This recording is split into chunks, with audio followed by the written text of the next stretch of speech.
سڵاوتان لەبێت میوانانی ئازیز، ڕووناک بیرانی خۆشەویست، نووسەرانی قەدرگران، هونەرمەند و هونەردۆستانی بەڕێز، بەخێربێن بۆ یەکەمین دیداری گۆڤاری هەردەم. وەک دەزانین گۆڤاری هەردەم گۆڤارێکی کللتوری وەرزیە و لە شاری سلێمانی پایتەختی ڕۆشنبیری دەردەچێت. سەرەتای دیدارەکەمان ساتێک وەستانە بۆ گیانی پاکی شەهیدانی ڕێگای ڕزگاری خوازی گەلەکەمان.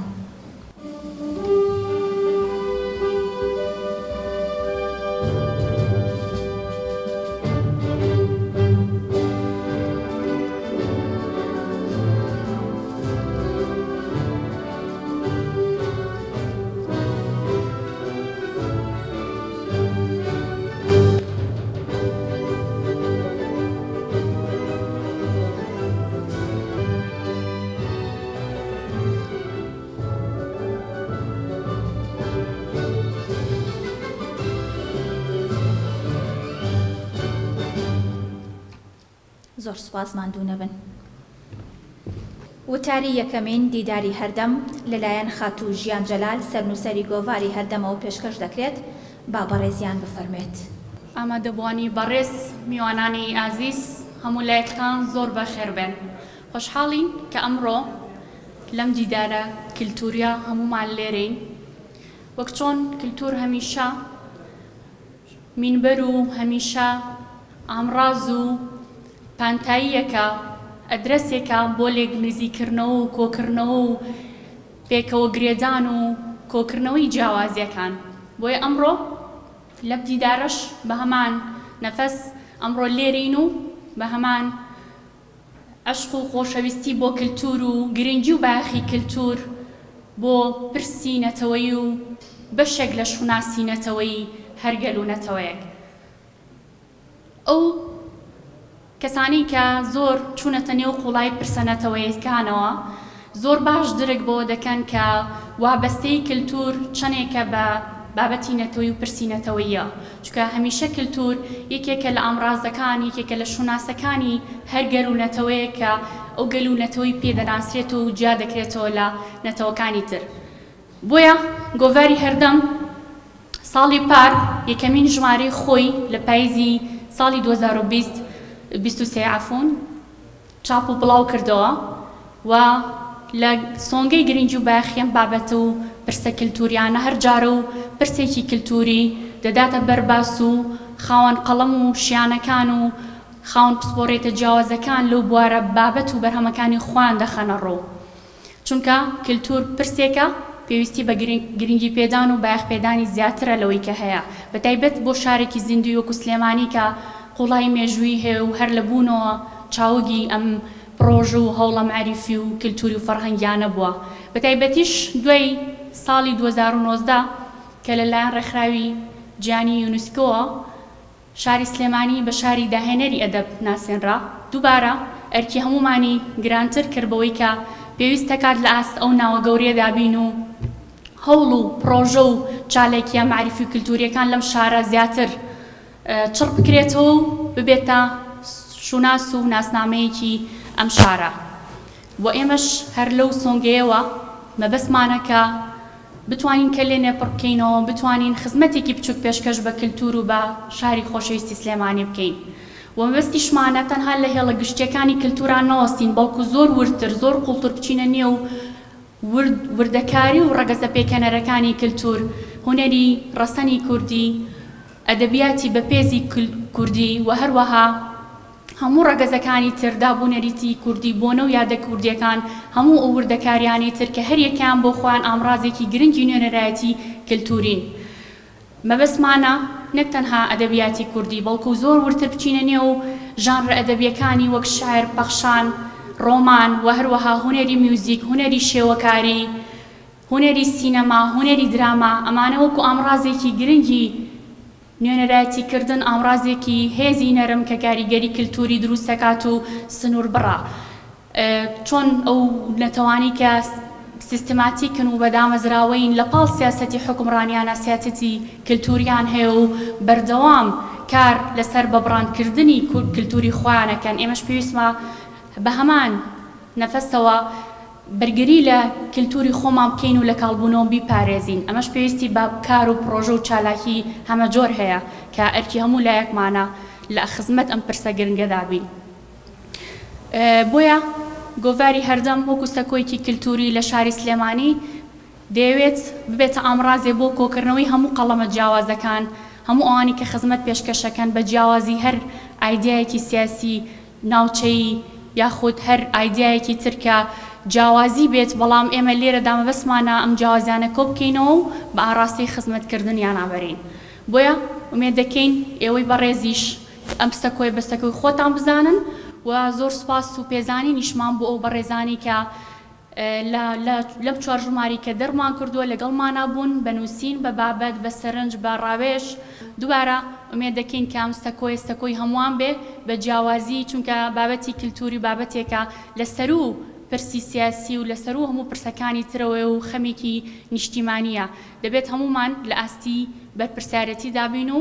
لە خزمەت ئەم بابەت و پرسە دابین. بۆیە زۆر سوپاس بۆ ئێوەی هێژاشکەم ڕۆ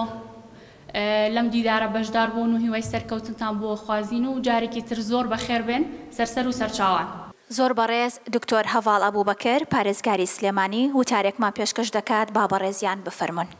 بە ناوی خۆی بەخشندەی میهرەبان، بەڕێزان، ئامادەکار و ئامادەبوانی بەڕێز، سەر و دەستەی نووسین و نووسەران و توێژەران و بەشداربووان، خۆشەویستانی ئامادەبوو لەم ئێوارە دیدار و ژوانەی گۆڤاری کولتوری هەردەمە بە ناوی پارێزگای سلێمانیەوە پیرۆزبایی و پێزانین و پشتیوانی خۆمانتان بۆ دەرەبڕین. بە بڕوای ئێمە هەر کارێک لە سلێمانی و کوردستان ئەکرێت و کوردێک لە هەر شوێنێکە کارێکی لەم شێوەیەکە ئێمە بە پشتیوانێکی بەهێز و پتەوی کارەکانی خۆمان ێزانین، چونکە ئێمە لە استراتیژی کارکردنمانە لە پارێزگای سلێمانی 5 بوارمان بە ئامانج گرتووە و کارمان لەسەر کردووە کە ئەوانیش پەروەردەیە، کللتورە، ژینگەیە، ئابووریە، سەقامگیری و ئاسایشە. و لە هەر 5 ئەم بابەتانی باسم کرد توانیمانە سلێمانی بەرینە ئاستێکی نێودەوڵەتی و بیخینە نەخشەی ڕێکخراوە نێودەوڵەتیەکان و سلێمانی وەکو ناوێکی ناسراو بتوانێت پەیوەندیشی ڕاستەوخۆی لەگەڵ زیاتر لە 350 شاری داهێنەری دنیا و 100 دەوڵەتی دنیاە هەبێ. ئێمە نەمانەتوانی ئەم کارە بکەین ئەگەر ئەم جۆرە دامەزراوانە نەبوونایە، ئەگەر ئەو مێژووە ڕەسەنە قوڵە نەبووایە، ئەگەر ئەو هەموو بەرهەم و بەخشەی منەوەرانی ئێمە لە ڕابردوو نەبوونایە، بە دڵنیاییەوە نەمانەتوانی تەنیا بە دەستپێشخەریەکی ئێمە لە ماوەیەکی زۆر پێوانەیە سلێمانی وەکو شارێکی داهێنەر لە یونسکۆ تۆمار بکرێ، نەک تەنیا لە خەمی ئەوەیە بێ کە نازناوەکەی لێوەرنەگرنەوە، بەڵکو ئیستا جگەلەوەی نازناوەکەی جێگیر کراوە و چەسپاوە بۆ بە یەکێک لەو شارانەی لە ناو 44 شاری ئەدەبی داهێنەری دنیاە دادوەرە لەسەر ئەو شارە نوێیانەی کە داخوازی بۆ بوون بە ئەندام لەم ڕێکخراوە نێودەوڵەتیەیە پێشکەشەکەن و توانیوێتی لە 44 شارە ئەدەبیەکەی دنیاە یەکێک بێ لە 3 یەکەمەکەی و لە 350 شارە داهێنەرەکەی دنیاە لە 7 سێکتەری جیاجیایە یەکێک بێ لە 10 شارە یەکەمەکەی هەموو دنیا لەو کۆنگرانی کە لە ماوەی ڕابردووە چ لە کیبێک چ لە براگا لە پرتوغال بەڕێوە چوون و سلێمانی نەخشی دیاری بە ناوی کورد و وەرێمی کوردستان و کوردستانەوە لەو دیدارانەیە هەبووە. ئێمە خۆشحاڵین کە کۆمەڵێک و دەستەیەکی تریش بە هەمان ئامانج و بە ئامڕازێکی مەدەنیانە لە ڕێی گۆڤارێکەوە کە گۆڤاری کللتوری هەردەمە کە بە شێوەیەکی وەرزی شایستە بڵاو بێتەوە لە زۆر بواری ئەدەبی مناڵان و هونەری دراما و پۆپۆلیزم و زیرەکی دەستکرد و ئەم ڕۆژ دواژمارەیان لەسەر هونەری وەرجێڕان بڵاوە کاتەوە. بۆ ئێمە گرنگە کە ئەو دنیا گرگریمانەی ئیستا هەموو دنیای داگیر کردووە لە ڕێی تەکنۆلۆژیای نوێ، لە ڕێی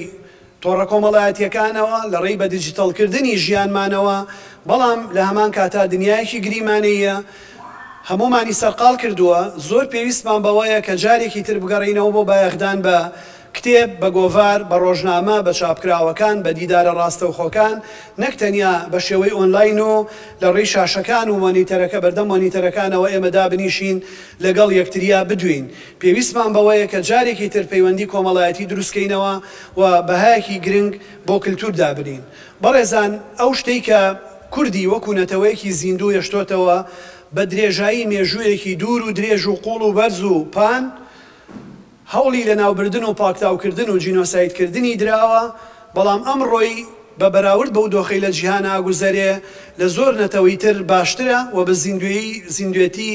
لەسەر پێی خۆی ماوەتەوە. ئەوەی یەشتوێتی کورد بەو شێوازە لەناو ئەو هەموو هەڕەشەیە بمێنێتەوە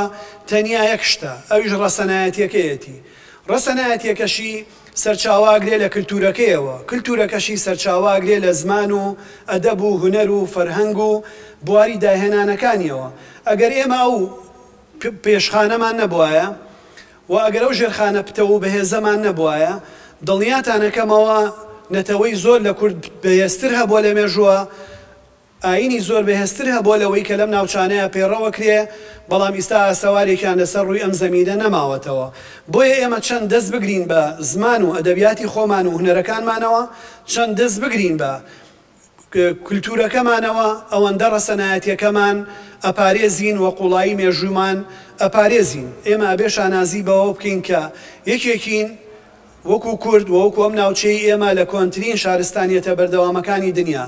خۆمانیان لێ ون کردوین، خۆمانیان لێ وێڵ کردوین، زۆر پێویستمان بە خۆدۆزینەوە و خۆناسینەوە هەیە. ئەم جارە لە دیدی ڕۆژهەڵات ناسەکانەوە نا، لە دیدی کەسە ئاینیەکان و مژدەبەرەکانەوە نا، لە دیدی مندوبی وڵاتانەوە نا، لە دیدی توێژەرانی وڵاتانەوە نا، لە دیدی زانکۆکانی دنیاوە نا، لە دیدی خۆمانەوە. ئێمە بەڕاستی ناکرێ ئێمە خۆمان هەبین، لێرە بین، بژین، بەردەوام بین، بەڵام خۆمان نەناسین و بچین لە سەرچاوەی ترەوە خۆمان بخوێنینەوە. بۆیە من ئەم هەوڵانەی کە ئەم گۆڤارە بەڕێزاییە و ئەو دەستە بژێرە بەڕێزانی ئەمڕۆ لێرە ئەیان بینم، هەموویان بە سەرچاوەیەکی گرنگ بە قەڵغانێکی بەهێز و قەڵایەکی پتەویان ئەزانم، بۆ ئەوەی کە ئێمە بچینە قۆناغی خۆناسینەوەی نەتەوەیەوە، بۆی جارێکی تر هیچ بارودۆخێک، هیچ لەرزینێک لە مێژوو ئێستا و ئایندەی ئێمەیە نەهێنێتەکایەوە. کورد سامانێکی دەوڵەمەنی هەیە، کەلتورێکی دەوڵەمەنی هەیە، دەقی بەپێزی هەیە، ئاسەوار و شارستانێتێکی دوور و درێژ و قۆڵی هەیە. لەم بارودۆخانی ئیستایە کە زەمینەکە بۆ کورد لە چاو میلەتانی ترا لەبارترە، تەنیا لەگەڵ ڕەسەنایەتیەکەیە بۆ ئەوەی بەردەوام بێ، بمێنێتەوە، گەشە بکە، بەشێک بێت بۆ یەکەم جار لە چارەسەرکردنی کێشەکان، نەک خۆی بەشێک بێت لە کێشەکان. یەکبوونی نیشتیمانی ئێمەیە. ئێمە ماوەیەکی کەم لە ئێستا هەفتەی ڕابردوو یادی 240 ساڵەی بنیادانی سلێمانیمان وەکو شارێکی نوێ کردەوە، نەک وەکو بە بناغەیەکی شارستانێتی ئەم ناوچەیە و شوێنەوارەکانی. ئەبێ وانەیە وەربگری لە بابانیەکان کە ئەوان وەکو میرایەتێکی بەهێز هەموو مقەوماتێکی دەوڵەتداریان لەو سەردەمایەتیا بووە و خاڵی بەگەیاندنی ڕۆم و عەجەم بوون، سەفەوی و عوسمانی بوون و دەسەڵاتەکانی دوای ئەوان بوون. دراو لێرە سکە چاپ کراوە، تفەنگ دروست کراوە، تۆپ دروست کراوە، بازرگانی کراوە، سیاست کراوە، کللتور و فەرهەنگ بەهێز بوون. دەسەڵاتی میرایەتی دەسەڵاتێکی پتە و بەهێزی هەبووە، بەڵام تاکە شتێکە بۆ بەهۆی ڕووخاندنی ئەم میرایەتیە ئەم دەوڵەتە بەهێزە، نەپارە بوو، نە سیاست بوو، نە ئەوە بوو، ناتەبایی بینی براکان بوو. بۆیە ئەمڕۆ لە هەر کاتێکی تر ئێمە پێویستمان بە تەبایی نێوان براکانە. ڕۆژی 12 دیاری کراوە بەڕێز سەرۆکی هەرێم، ئەمڕۆ 2 کانونی یەکەمی دیاری کرد بۆ کۆبوونەوەی پەرلەمانی کوردستان. ئومێ دەکەم دەواازەیەکی تازە لە خۆمان بکەینەوە، مێژووەکو خۆی بخوێنینەوە، جارێکی تر خەنجەر لە یەک نین، پشت نەکەینە یەکتری، چونکە چەند بەهێز بین، چەند دەوتمان هەبێ، چەند دەوڵەتان پشتگیریمان بکەن، چەند داهاتمان زۆر بێ، بەڵام ئەگەر یەک نەبین، دڵنیاتانەکەمەوە هەمووی لە دەستین. بەڵام دڵنیاتانەکەمەوە چۆن لە کاتی جینۆسایدا ماین، چۆن لە کاتی کۆمەڵکوژی و کیمیاباران نامین، چۆن لە کاتی داگرتن و تەرحیلکردن و تەبعیزکردن و داڕوخانی کوردستانە ماین، دیکتاتۆرەکان نەمان، لەبەر یەک نهێنی، لەبەرەوەی بەیەکەوە بووین، لە ڕاپەڕین بەیەکەوە بووین، لە ئەنفال بەیەکەوە بووین، لە کارەساتی هەڵەبجە بەیەکەوە بووین، لە باریسان و سێوسێنان بەیەکەوە بووین، لە پێکێنانی حکوومەت و کۆڕەو بەیەکەوە بووین، لە هەڵبژاردننی یەکەمی پەرلەمان و نووسینەوەی دەستوری عێراق دەنگدان لەسەر دەستور بەیەکەوە بووین، لە هەر شتێک بەیەکەوە بوو بین، دۆخەکە چەند سەخت بوو بێ سەرکەوتوین. لە هەر بارودۆخێکیشە بەیەکەوە نەبوو بین، چەند بەهێز بووین، شکستمان هێناوە و کەوتوین. بۆ ئومێ دەکەم ئەم دەرفەتی ئەم ئێوارەیە بقۆزینەوە لە بەردەم ئەم دەستە بژێرە خۆشەویستانەیە، ڕۆحێکی تازە بکەینەوە بە بەروجەستەی کوردایەتیە،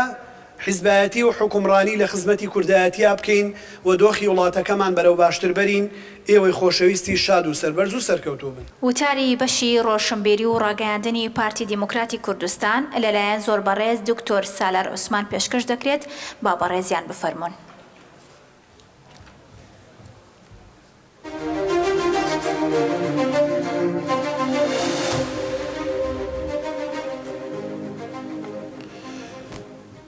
برای بەڕێز دکتۆر هەڤاڵ ئەبووبەکر پارێزگاری سلێمانی، خۆشەویستان سیاسەتوان و ڕووناکبیر و نووسەر و هونەرمەند و ڕۆژنامەوانانی هێژا، دەرفەتم پێ بدەن بە ناوی بەشی ڕۆشنبیری و ڕاگەیاندنی پارتی دیموکراتی کوردستان لە خزمەتتاندا چەند پەیوێک پێشکەش بکەین و دەستپێکی پەیوەکانیشمان بە بەخێرهاتنێکی گەرمی ئێوەی خۆشەویست لە دوور و نزیک هاتوون بەخێر بێن، سەرسەر و سەرچاوان و یەکەمین دیداری هەردەمتان ڕەونەقدارتر و بەرهەمدارتر کرد. ئازیزان، دەمەوێت لە ڕێی دوو پرسیارەوە لە خزمەتتاندا چەند باسێک پێشکەش بکەم، ئەویش بۆ گۆڤاری هەردەم و بۆ دیداری یەکەمی هەردەم. ئەگەر زۆر بە خێرایی بەرسوی ئەم دوو پرسیارە بدەینەوە، گۆڤاری هەردەم بۆ ئەوەی بتوانین هەموو قەڵەمەکان بەیەکەوە کۆ بکەینەوە و بەیەکەوە بیر بکەینەوە. بەیەکەوە بیرکردنەوە یەکێ لەو نیعمەت و باشیانەی کۆمەڵگە زیندوەکانن کە دەکرێت لە ڕێی بەیەکەوە بیرکردنەوە جۆرێک لە هەستی هاوبەش و بەرپرسێتی هاوبەش و تێپەڕاندنی قۆناغەکان بۆ چارەسەر بەرجەستە بکات. بەداخەوە لە ڕێی ململانەی نادروستی سیاسی حزبی ئەم بەیەکەوە بیرکردنەوەیە کەم بووە. بۆیە دەبێت لەو پانتایی و بیاو و دەرفەت و دەلیڤانە بگەڕێین کە کۆمەڵگەی کوردی کوردستان کۆ دەکاتەوە بۆ بەیەکەوە بیرکردنەوە. ئەم گۆڤارە ئەرچی ئەوەیە هەمووان کۆکاتەوە بۆ بیرکردنەوەی هاوبەش. ئەگەر سەیری ئەم چەند ژمارەیەی گۆڤاری هەردەمکەی سیر دەکەی هەموو ڕەنگەکان، هەموو قەڵەمەکان، هەموو تێگەیشتنەکان، هەموو زرەکانی تایە، کەواتە لەم سەکۆیە هەمووان بەیەکەوە بیر دەکەینەوە. گۆڤاری هەردەم جگە لە بەیەکەوە بیرکردنەوە پانتاییەکە بۆ کللتور کە ئێمە پێمان وایە کللتور جۆرێکە لە چارەسەر بەتایبەت بۆ ئەو گەل و نەتەوانەی وەکوی ئێمە ئاریشەی قوڵ و گرفتی سەرەکی زۆریان هەیە. دیسان ئەم گۆڤارە لە ڕێی کللتورەوە دەستی هەموو ئەو زامە دەگرێت بۆ سارێش کە گەلەکەمان بەداخەوە زامێکی زۆری دوێنێ و ئەمڕۆی کۆ کردوتەوە و هەندێک جار قدرەتی چارەسەر وەکو پێویست نابینین کە ئێمە لە بەشی ڕۆشنبیری و ڕاگەیاندن پێمان وایە کللتور بەشێکە، یا باشتر بڵێین باشترین چارەسەرە بۆ ئەو گرفتانە و باشترین مەڵحەمە بۆ ئەم زامانەی کە ئێمەمانان لە کۆمەڵگەی کوردی پێوە دەناڵێ. بۆیە هەموو ئەوانەی لە بواری کللتور کار دەکەن، لە بواری بیرکردنەوە کار دەکەن، جێی ڕێزن، جێی تەقدیرن، لە هەر کوێ بن ئێمە بە دۆستی خۆمانیان دەزانین، چەند دوور بن پێمان وایە نزیکن و چەند لەگەڵ ئێمە جیاواز بن پێمان وایە هی ئەوەیە بەیەکەوە لەسەر سەکۆیەک گفتوگۆ بکەین، بەیەکەوەش بتوانین چارەسەری گرفتەکان بکەین. ئەم گۆڤارە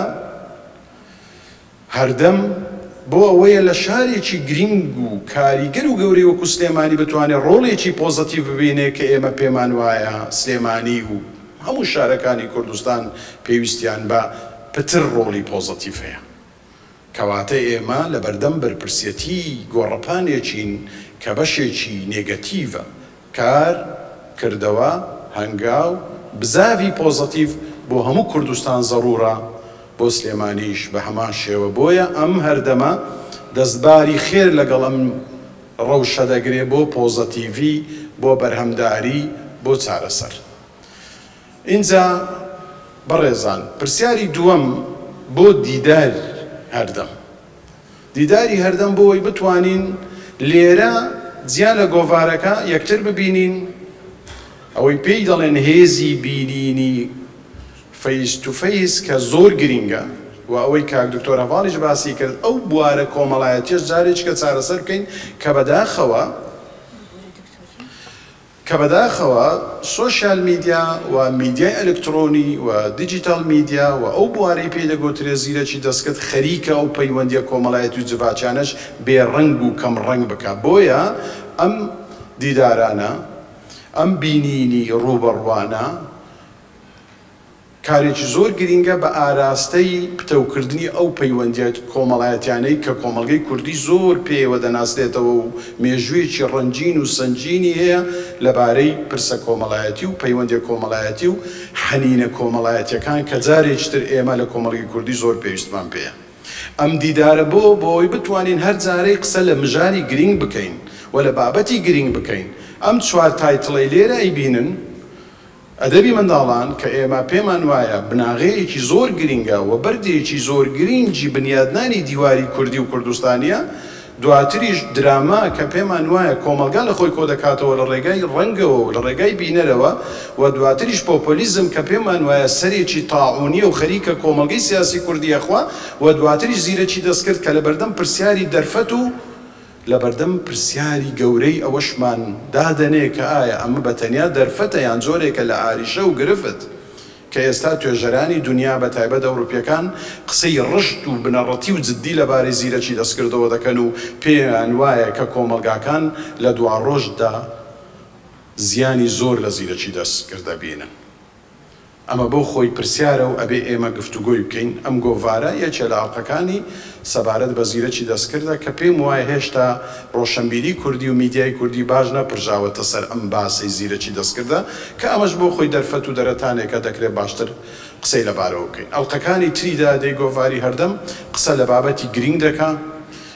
و خۆشحاڵین کە ئەم گۆڤارە هەرجارەی بابەتێک باز دەکە نەک گۆڤارێکی گشتیاو، هەرجارەی تەوەرێک لە خۆی کۆ دەکاتەوە کە ئەوە بۆ توێژەران، بۆ میدیاکاران، بۆ نێوەندەکانی زانست زۆر گرینگە و بۆ ئەوانەی لە بواری توێژینەوە کار دەکەن زۆر گرینگە گۆڤارێک تایبەت بە پرسێک کۆمەڵێک بابەت لە خۆ دەگرێ و یەکسەر کۆمەڵێک ئەکادمیز نووسەر دەتوانێت سوودیان لێوەربگیرێ. خاڵێکی دیکەی پۆزەتیڤی ئەم گۆڤارە ئەوەیە کە ئەم گۆڤارە هەمیشە دەستەیەکی ڕاوێژکاریە. ڕاوێژکارەکانیش خەڵکی پسپۆر و ڕقەمی گرنگ و ناوی دیار و درەوشاوی کۆمەڵگەی کوردین. لەوەشدا چۆن لە قەڵەمەکانی و لە کۆکردنەوەی قەڵەمەکانیدا لەوەشدا ڕەچاوی بیرۆڕای جیاوازی کردو و هەموو ئایدیا جیاوازەکانی لە خۆی کۆکردوتەوە کە ئەمەش بۆ خۆی هێز و شیانی بیرکردنەوەی ئەم گۆڤارە دەسەلمێنێ کە ئەو دەیەوێ هەمووان بەیەکەوە بە جیاوازیەوە کۆ بکاتەوە. لێرەوە دەرفەتم پێ بدەن من سوپاسی ستافی ئازیزی گۆڤاری هەردەم بکەم، هەر هەمیان کە زۆر شەون و خونانە ماندوانە دڵسۆزانە کارەکان دەکەن. زۆر سوپاسی ڕاوێژکارەکان بکەم کە لە ژمارەکانی پێشوو هاوکار بوون لەگەڵ ئەم گۆڤارە. زۆر سوپاسی ئەو بەڕێزانە بکەم کە لە بواری هونەری، لە بواری تەکنیکی، لە بواری سۆشیال میدیا کاریان کرد. هەر لێرەوە سوپاس بۆ چاپخانەی کارۆ کە بەردەوام ئەم گۆڤارە چاپەکەوە لەگەڵمان لەسەر هێڵی خۆشەویستی و بەرهەمداریە. جارێکی کە من سوپاستان دەکەم بۆ ئێوەی خۆشەویست کە هاتوون بەشدار بوون. ومێدەوارم ئەم پانێڵە گفتوگۆکانی نێو پانێڵەکە زۆر بە سوود و مفابێ. سوپاس بۆ هەموو ئەوانەی لەم ئێوارە پڕڕەنگەی سلێمانی ئەزیز بەشدارن، بە تایبەت ئەوانەی کە ئاخێوەرن، هونەرمەندە ئازیزەکان، مۆزیکژەنە ئازیزەکان، هەموو هێژایان و هەموو ئەوانەی کە توانیویانە بەشدار بن لەم دیدارە. بە ئومێدەوە بەرەو چالاکیتر دەڕۆین و گۆڤاری هەردەم لە هەکبەیدایە چالاکی تر و ئیڤێنتی تر و بزاوی تر پێشکەش بکە و ئومێدەوارین لێرەوە بە هەوڵی ئێوە، بە توانای ئێوە، بە قەڵەمە بەبڕشتەکانی ئێوە ئەم گۆڤارە ڕۆژێک دابێ بیکەین بە مانگانە و مانگانە ئەم گۆڤارە دەرچێتن. ئومێدەوارم پێکەوە بتوانین لە ئیڤێنتەکانی تریش کۆ ببینەوە، ببورن. کاتم زۆر گرتن جارێکیکە بە ناوی بەشی ڕۆشنبیری و ڕاگەیاندنی پارتی دموکراتی کوردستان بە خێراتنتان دەکەین، گەورەتان کردین، شانازیتان پێوە دەکەین و تەمەنی هەموو لایەکتان درێژ بێ و کوردستان ئارام و ئاوەتان بێ.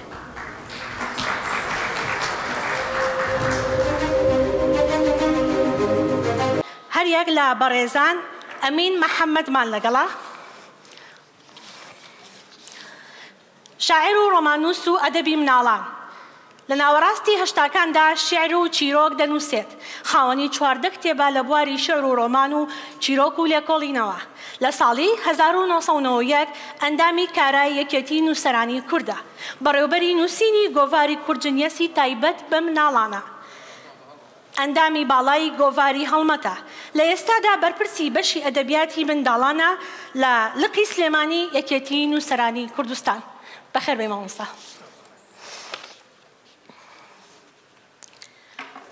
نووسەر و هونەرمەند یاسین قادر بەرزنجی یاسر قادر بەرزنجی لە ساڵی 1972ەوە وەکو ئەکتەر بەشدارە لە کارە هونەریە شانۆیەکانی شانۆی کوردی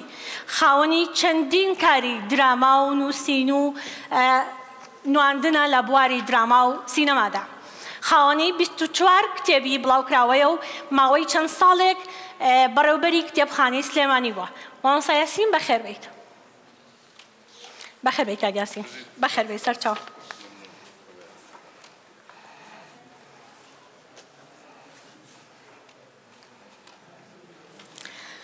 بەڕێز خالید مەجید فەرەج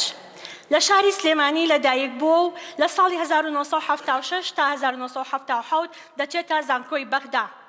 بڕوانامەی ماستەری هەیە لە یاسای دەستوریدا لە دەرەوەی وڵات ئەم بڕوانامەی وەرگرتووە خاوەنی نزیکەی 50 شێعرا کە ئەکراون بە گۆرانی فەرموو مامۆستا زیاتر لە 100 کاتژمێر بابەتی هەمەجۆری لە بواری فەلسەفە و فکری بە گشتی و بە ڤیدۆ تۆمار کردووە و بڵاو بۆتەوە بەخێر بێی مامۆستا خالید پرۆفیسۆر دکتۆرە نەهلا محەممەد سعید کەسایەتیەکی دیار لە بواری زانستی و توێژینەوە لەسەر ئاستی کوردستان و عێراق نزیکەی 50 توێژینەوەی خاوەنی نزیکەی 50 توێژینەوەی زانستیە لە گۆڤارە ناوخۆیی و نێودەوڵەتیەکاندا کە هەر یەکەیان کاریگەری خۆی هەبووە چەندین پۆستی جیاوازی ئەکادمی هەبووە لە ساڵی 2016 تا 2023 سەرۆکی لقی زانستە بنچینەیەکان بووە لە زانکۆی سلێمانی لە ئێستادا مامۆستا و توێژەرە لە دەستەی کوردستانی بەڕێزان لەگەڵمان بن لە پانێڵێکی تایبەت لە دیداری گۆڤاری هەردەم بەخێر بن مامۆستا ئەمین محەممەد وەکو تەخەسوسی بەڕێستان دەستەبارەت بە ئەدەبی مناڵان ئەگەر بتوانیت باس لە بنیاتنانی ناسنامەی کولتوری بکەیت لە ئەدەبی مناڵانەوە چۆن سەرهەڵەیە بە تایبەت کە یەکەم گۆڤاری هەڵدەم دەستی پێکرد بە ئەدەبی مناڵان دەستی پێکرد فەرموون دەدەقەتان هەیە سپاس ئازیزان بەخێر بێن بۆ ئەم دیدارە پیرۆزبایش لە گۆڤاری هەردەم ئەەکەم و هەمیشە هەردەم لە بەرەو پێشۆچوون و بەردەوام بێت لە ڕاستیە ئێمە سەرەتا ئەبێ باسی گرنگی یان با بڵێن جیاوازی ئەم گۆڤارە بکەین لە بەرەوەی کاتەکە 10 دقەیە ئەبێ زۆر بە کورتی باسی شتەکان بکەین ئەم گۆڤارە چەند جیاوازیەکی هەیە بەڵام دوانیان زۆر ڕوون و دیارە ئەویش ئەوەیە کە ئەم گۆڤارە ژمارەیەک تایبەت ئەکا بە یەک تەوەر بە یەک بابەت کە ئەمە زۆر گرنگە بەڕاستی یعنی گرنگی تەواویەت کەسەکان هەڵ ئەبژێرێت تایبەتمەندن لەو بوارە با بڵین حەقی خۆی مافی خۆی تا ڕادەیەکی باش ئەیاتێ ئەمە جیاوازیەکی ترێتی لەگەڵ گۆڤارەکانی تر کە گۆڤارەکانی تر هەمە ڕەنگن هەمە چەشنن ئەنواع بابەتی تایە ئەم گۆڤارە بە شێوەیەکی ئەکادیمی ئەم جیاوازی لەگەڵ گۆڤارەکانی تر هەیە بەڕاستی ئەمە جێگای دڵخۆشیەوە پێویستە یەکێکی تر لە جیاوازیەکانی ئەم گۆڤارە ئێمە بمانەوە و نەمانەوێ حەزکەین و حەز دەکەین گۆڤار و ڕۆژنامەکان کە ئەخوێنیتەوە هەستەکەی سەر بە شوێنێک و سەر بە جێگایەکە ئەم گۆڤارە کە تەماشای ئەەکەی هەر چوار ژمارەکە کە تەماشای ئەەکەی یانی هەموو ڕەنگەکانی تایە بەڕاستی دەنگەکانی تایە بە شێوەیەکی زۆر ئەکادیمی گەڕاون بە دوای کەسە تایبەتمەندەکانی ئەو بوارە ئەمە بەڕاستی جێگای دڵخۆشیە و بەڕاستی پێویست بوو ئەم هەنگاوە بنرێ ئەم تەجاوازە بکرێت لەبەرەوە من دەستخۆشی لە سەرنووسەر و لەو ستافە ئەەکەم دەستیان خۆش بێ بێنە سەر مەسەلەی بابەتی ئەدەبی مناڵان یعنی بۆچوون زۆرە ئەوەی کە هەمومان کۆکین لەسەری مرۆڤایەتی کۆکە لەسەری ئەگەر بتەوێت گۆڕانکاری لە نەتەوەیەکە لە کۆمەلگایە لە مرۆڤایەتیا بکەیت ئەبێت لە مناڵەوە دەست پێ بکەیت ینی بەڕاستی ئەبێت لە مناڵەوە دەست پێ بکەیت بە ئیشکردن لە پێشە لە سەرەتا ئەبێ لە مناڵەوە دەست پێ بکەیت ئەمە زۆر گرنگە ئەم ستافە ئازیزە ئەم شوێنەی کە ئەم گۆڤارەی دەرکردووە من دەستخۆشیان لێکم کە هەنگاوە دروستە ڕاستەکەیان ناوە پێیان لەسەر ئەو بەردەبازەدا ناوە کە ئەبێت پێی لەسەردا بنرێت یەکەم هەنگاو ئەبێت لەوێ هەڵ بهێنرێت ئەمە من دەستخۆشیان لێ ئەەکەم جیاوازیە ئەویش و دەستیان خۆش بێ و سەرکەوتوو بن ئەم گۆڤارە مەبەستم لە هەر چوار ژمارەکەیەتی زیاتر گۆڤارێکی ئەدەبی یان گۆڤارێکی زانستی یعنی ئەوەشی تێپەڕانوە زیاتر گۆڤارێکی ڕەخنەیە یەت باسی ئەو بابەتە ئەکا چ مێژوەکەی چۆنە بۆ سەری هەڵاوە ئەو دیاردەیە مەبەستم ئیتر ئەدەبی مناڵ بێ پۆپۆلیزم بێ شانۆ بێ دراما بێ ینی چۆن سەری هەڵداوە ناتەواویەکان چین باشیەکان چین هەنگاوی تا چویناوە کەسە پسپۆڕ و ئەکادیمیەکانی ئەو بوارەی تا ئاستێکی باش دەستنیشان کردووە هاتووە ئیشیانتیا کردووە ئەمەش بەڕاستی هەر جێگای دەستخۆشیە بۆ ئەو گۆڤارە من لە ژمارەیەکی ئەم گۆڤارە کە تایبەتە بە ئەدەبی بۆ مناڵ نووسراو بابەتەکەی من لەوێ باسی سەرەتای مێژووی ئەدەبی مناڵانم کردووە واتە هەر ناونیشانەکەشی وابوو ئەدەبی مناڵانی کورد لێرەوە دەستی پێکرد چونکە بەڕاستی ناڕوونیەک ناتەواویەک شێواویەک لە مێژووی ئەدەبی مناڵە هەبوو ڕەنگە بۆچوونی جیاواز هەبێت بەڵام من ئەوە لەوێ بە جددی قسەم لەسەر ئەوە کردووە کە سینە بە سینە دەماودەم ئەدەبی مناڵان هەر ئەوەتی مرۆڤ هەیە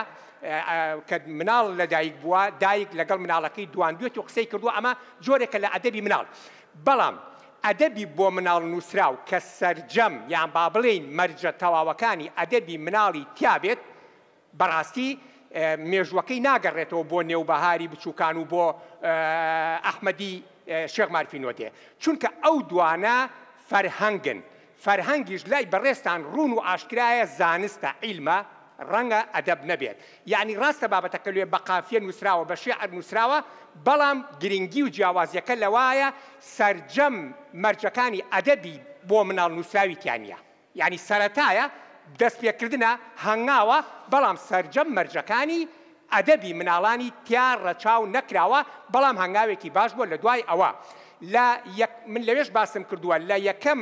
شعر کە مەرجی تەواوەتی ئەدەبی مناڵی تیابێت شعرەکەی بنڤە لولو ئەمین عالی بەدرخانە کە لە ساڵی 1990 لە ڕۆژنامەی با بڵێن هەفتەنامەی کوردستان بڵاوی کردووەتەوە لە دوای ئەویش شعرە بەناوبانگەکەی مامۆستا زێوەرە ئەی تۆپەکە فوتبۆڵەکە من دێم لە دەستم ڕامەکە ئەویش سەرەتای بیستەکان نووسراوە واتە لەو دوو دەقە ئەدەبیەوە ئەتوانین بڵێین سەرجەم مەرجەکانی ئەدەبی مناڵی تایە ئەم دوو دەقە ئەدەبیەت تەواو بۆ مناڵ نووسراون پێش ئەوە زۆر شتمان هەیە یعنی زۆر ئەگونجێن بۆ مناڵ بەڵام مەرجە کامل مەرجەکانی تیانە من لەوێ زۆر باسی ئەوەم کردووە ئیتر لە دوای ئەوەشەوە کە یێتە سەر عەقیدەی مەرزیەی مەولەوی کە یێتە سەر ڕۆڵە بزانی مەلا خدری ڕەواری ئەمانە هەموو بۆ مناڵ نووسراون بەڵام تا چەند مەرجەکانی تایە تا چەند مەرجەکانی بۆ مناڵتیایە ئەمانە هەمی گرنگن هەمی سەرەتان هەمی دەستپێکردن بەڵام مەرجەکانی ئەدەبی مناڵان لەوێوە دەست پێ ئەکا ئەویش هۆکار زۆر بووە یەکێک لە هۆکارەکان کە من لەوێ ڕوونم کردوێتەوە ئەوە بووە ئێمە پێش ساڵی بیستەکان خوێندنگەکانمان قوتابخانەکانمان ئاینی بووە لە قوتابخانەی ئاینیەکان حوجرە هەبووە لە حوجرەکانە پرۆگرام نەبووە کە پرۆگرامیش ینی پرۆگرام هەبووە ئاینی بووە ینی پرۆگرامی کۆکو ئێستا نەبووە کە لە ساڵی بیستەکانەوە کە لە عێراق و لە هەرێمی کوردستان کە پرۆگرام یەتە پێشەوە بەهۆی هاتنی ئینگلیز و پاشەکشەی دەوڵەتی عوسمانیەوە حوجرە کز ئەبێت قوتابخانەیەتە پێشەوە کە قوتابخانەیەتە پێشەوە تۆ پرۆگرامت پێویستە یعنی ئەبێ ئیتر پرۆگرامێک هەبێت لە قوتابخانەکانە بخوێنرێت بلەم بۆ پرۆگرامەکان تۆ وانەی وەرزشێتە پێشەوە وانەی وێنەیەتە پێشەوە هونەر مەبەستم لێرە تۆ ئەمانەت پێویستە بەڵام تۆ لە کاتی حوجرە ئەمانەت نەبووە یعنی نە باسی وێنە کراوە نە باسی میوزیک کراوە نە باسی وەرزش کراوە باسی ئەم شتانە یعنی کەلتور نەبووە لە حوجرا ئەم شتانە بخوێنرێ بەڵام تۆ کە قوتابخانە ئەکرێتەوە ئەمانەت پێویستە مادەم ئەمانەت پێویستە شاعیرە نەتەوەیە باشەکانی ئەو کاتە مامۆستا زێوەرە دوای ئەو مامۆستا بێکەسە ئەمانە هاتوون یعنی لە ڕووە ئاینیەکە بڵێن یەک بازیان ناوە هاتوون بۆ بابەتەکە شتیان نووسیوە سەرەتا لە تورکی و عەرەبی و فارسی و وەریان جێڕاوە دوای خۆیان هاتوون شتیان نووسیوە ئەگەر مامۆستا زێوەر باسکەی دوایی لە ساڵی سیەکان مامۆستا بێکەس کە شیعری تایبەتیان بۆ مناڵان وتووە بەڵام پێشتر پێویستمان نەبووە بۆیە نەبووە یعنی بەو شێوازە بۆ پرۆگرام پێویستمان نەبووە لەوێ بە درێژی ئەوەم ڕوون کردوێتەوە لەو جێگایە ئەدەبی مناڵان ئێستا لەکوێیە یان با بڵێن بەرەوچوو ئەڕوا ئەدەبی مناڵان ئێستا لە چاو دراوسەکانمان زۆر لە دواوە نین بەڵام لە چاو دەوڵەتە ئەوروپیەکان بە تایبەتی لە چاو سوید و نەرویج و دانیمارک زۆر لە دواوەین یعنی ساندرێلا 400 ساڵ بەر لە ئێستا نووسراوە هەتا ئێستا ئێمە ساندرێلایەکمان نییە یعنی بەو شێوە خەیاڵیە نیمانە هەر زیاتر ئامۆژگاریە ئامۆژگاریش ئەوە لای هەمووتان ڕوونە ئامۆژگاری ڕاستەوخۆ مناڵ پێی ناخۆشە حتا ئێستا گەشتونەتە ئەو ئاستەش ئەو ڕادێش کە ئامۆژگاری نەک هەر پێی ناخۆشە بەڵکو زیانیشی هەیە چونکە بۆ زیانی هەیە تۆ یەیت ڕێگا و نەخشەیەک بۆ مناڵەکە دائنی ئەڵێ ئەبێ ئەمە بکەیت و ئەوە بڕۆیت و هەتا ئێرە بێت و تا ئەوێ بڕۆی ئێ باش ئەگەر ئەو بەخسەی تۆکە کۆپی تۆ ئەکا ئەگەر لە 100 ئەوەی تۆ ئەڵی جێبەجێ بکات لە شێعر و چیرۆکەکان تا ئەمینی تێنەپەڕانوە هەر ئەوەی وتووە کە ئەمین داوای لێ کردووە هەر ئەوەی وتووە کە لە هەشیعرەکەیان مامۆستا گۆران داوای لێ کردووە هەر ئەوەی وتووە کە مامۆستا فەرێدون عەلی ئەمین وتوێتی واتە ئەبێت تۆ بێیت مناڵەکە وا لێ بکەی بیری بجوڵێنی خەیاڵی بجوڵێنی وا لە مناڵەکە بکەی کە تۆ تێپەڕێنێ بیرکردنەوەیەکی جیاوازی هەبێ نەک من بڵێم ئەبێ هەتا ئێرە بڕۆی ئەبێ هەتا ئەوێ بڕۆی ئەمە مەکە ئەوە بکە نە ئەوە ئەبێ واز لێ بێنین لە ناو ئەدەبە ئەبێ ئەو هەنگاوە هەڵبێنین کە مناڵەکە سەربەست بکەین ڕێگای بۆ بکەینەوە داهێنان کە ئەتاکو ئەو هەنگاوە نەنێن هەر کۆپی ئێمە ئەبن چارەسەرەکان چین یەکەم شت ئەوەیە کە کەسی شیاو لە جێگەی شیاو دابنەی مەبەستم لەوە نییە خوانەخواسە کەسێک دانراوە لە جێگەی شیاو نیە شارەزای ئیشەکە نییە یعنی ڕەنگە دکتۆرێکی زۆر باش بێ پزیشکێکی زۆر باش بێ ئەندازیارێکی زۆر باش بێ بەڵام لەوانەیە ڕۆژنامەوانێکی زۆر باش نەبێ لەوانەیە ڕۆژنامەوانێکی زۆر باش بێ بەڵام ئەندازیارێکی باش نەبێ بەڵام وەرزشەوانێکی زۆر باش بێ بەڵام هونەرمەندێکی باش نییە هونەرمەندێکی زۆر باشە بەڵام شتێکی تر نییە بۆیە پێویستە ئەو کەسێک کە لەو جێگادا ئەنرێت تایبەتمەندی هەبێ بە تایبەتی لە بواری ئەدەبی مناڵانە لە بواری ئەدەبیاتی مناڵانە تا ئەو هەنگاوە نەنرێ پێشکەوتن ڕوونایە تەنها کۆپیکردن و دووبارە بوونەوە ڕوئەیە بەڕاستی پێویستە کەسی شیاو دامنرێ نمونە ناوی کەس نابین بەڵام ئێستا ڕۆژنامە هەیە لاپەڕەی تایبەت کراوە بە ئەدەبی مناڵان لاپەڕەی ڕۆژنامە تایبەت کراوە بە ئەدەبی مناڵان بڕۆن سەیری بکەن هەموو ژمارەیەک چیرۆکێکی خۆیتیایە بە کاڵ و بە قوڵاوی هەموو کە ئەڵێم هەمووی واتە یەک ژمارە نیە هی خۆیتیانە بێ ئێ باشە ئەم کوردستانە گەورە لەم سەرەوە بۆ ئەو سەری بە دەرەوەی کوردستانی ئەو هەموو نووسەرەمان هەیە لە هەفتەیەکە یەک ڕۆژان دوو ڕۆژ تۆ گوینەکە دەرەچێ هەرە بێ هی خۆت بێ یعنی لەگەڵ ڕێزم بۆچی یعنی ئەبێ کەسێ دابنێ هەست بە بەرپرسیارەتی بکە بۆچی ئەم بەڕێزانەکە هاتن ئەم گۆڤارەیان دەرکرد لە سلێمانی ئەلفیان دۆزیەوە لە هەولێر بایان دۆزیەوە لە شوێنێکی تر کەسێکی تریان دۆزیەوە مەبەستیانە ئیشەکەیان پێش بکەوێ ئەمە زۆر گرنگە کەسی شیاو لە شوێنی شیاو دابنی کەسەکە دڵسۆز بێ بۆ کارەکەی بۆ ئیشەکەی وە شارەزاییشی تیا هەبێ مەبەستی تری نەبێ بێجگە لەو مەبەستەی کە ئەرکەکەی سەرشانێتی جێبەجێ بکە مامۆستا تەنها دوو دەقەت ماوە بەڕێزان تکایە هێمنی هۆڵەکە بپارێزن مادەم دوو دەقەم ماوە من یەکەم شت باسی ئەوە ئەەکەم ئەو دەقە ئەدەبیانەی تا ئێستا بۆ مناڵ نووسراون ئەو دەقە ئەدەبیانەی تا ئێستا بۆ مناڵ نووسراون لە سەرەتاوە تا ئێستا هەندێکیان ناگونجێن تکایە هەندێکیان ناگونجێن و هەندێک لە نامەی ماستەر و دکتۆراکان لەگەڵ ئەو پەڕی ڕێزم لە چەندینیان ئیشارەتی پێدراوە هەڵەیەوانە یعنی لە چەندین نامەی ماستەر و دکتۆرا و توێتی ئەم شتە وایە بەڵام وانە سەلمێنراوە کەوانە کەچی هەر بەردەوامە کەسێکی تر دەچێت نامەی ماستەرێنێ ئەچێ ڕێک کۆپی ئەوە کەواتە کەسەکە خۆی ناگەڕێکە نامەی ماستەریان نامی دکتۆرایانێ زانستی خۆی بە ئەچێ کۆپیەکەڵێ لە فلان لاپەڕە فلان کەس واڵێ لە فلان لاپەڕە فلان کەس واڵێ لە فلان کتێب فلان کەس واڵێ من داوا ئەکەم کەسانێک بێنە پێشەوە بەم شتە دۆگمایە بەم چەق بەستوانە بچنەوە بزانن ئەرێکاکە شوێنە من هەڵێن ڕەنگە من هەڵەبم بەڵام بابێن بیسەلمێنن بڵێن ناکاکە ئەمە وانە وایە ئەمە بەڕاستی زۆر گرنگە ئەگەر ئەوە قسەی لەسەر بکرێ یەکێکی تر لە کێشەکان کە ئیتر من واز لە بابەتەکەمەێنم پێویستە گۆڤار هەبێت لێکۆڵینەوە کا لە ئەدەبی مناڵان نەک هەر شێعر و چیرۆک و وەرجێڕان کا بۆ مناڵ و هیچی تر گرنگی ئەدەبی مناڵ لەوایە یان با بڵێن ئەم بەڕێزانە لەوانە ئەگەر ئێمە لە سەرەتاوە مناڵ فێری کارامەیەکان کەین مناڵ فێری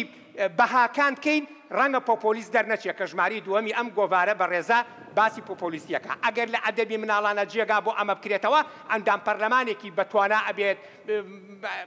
ئەندازیارێکی بەتوانە ئەبێ پزیشکێکی بەتوانە ئەبێ دڵسۆزە بێ خەمخۆرە بێت و سپاس بۆ هەر هەمووتان سپاس بۆ ئەم خۆش بێت لە کاتی خۆیان تاوی دەستە خۆش بێ بەڕێزان نتوانن ڕاو سرنج و تێبینیتان بنووسن دواتر کاتی گفتوگۆمانە بێ پێکەوە بەڕێز یاسین قادر بەرزنجی وەک ئەکتەرێک لە بواری هونەری دراما تا چەند هونەری دراما وەکو هێزی نەرم دەتوانێت ببێتە ڕایەڵەی پێکەوە گرێدانی کلتورە جیاوازەکان ئەگەر لەسەر ئەمە بۆمان قسەمان بۆ بکەیت ئەو وەڵامی ئەم پرسیارە زۆریە بێت من ئەمەوێ بڵێم کە کتێبێکی دوو جار چاپکراوم هەیە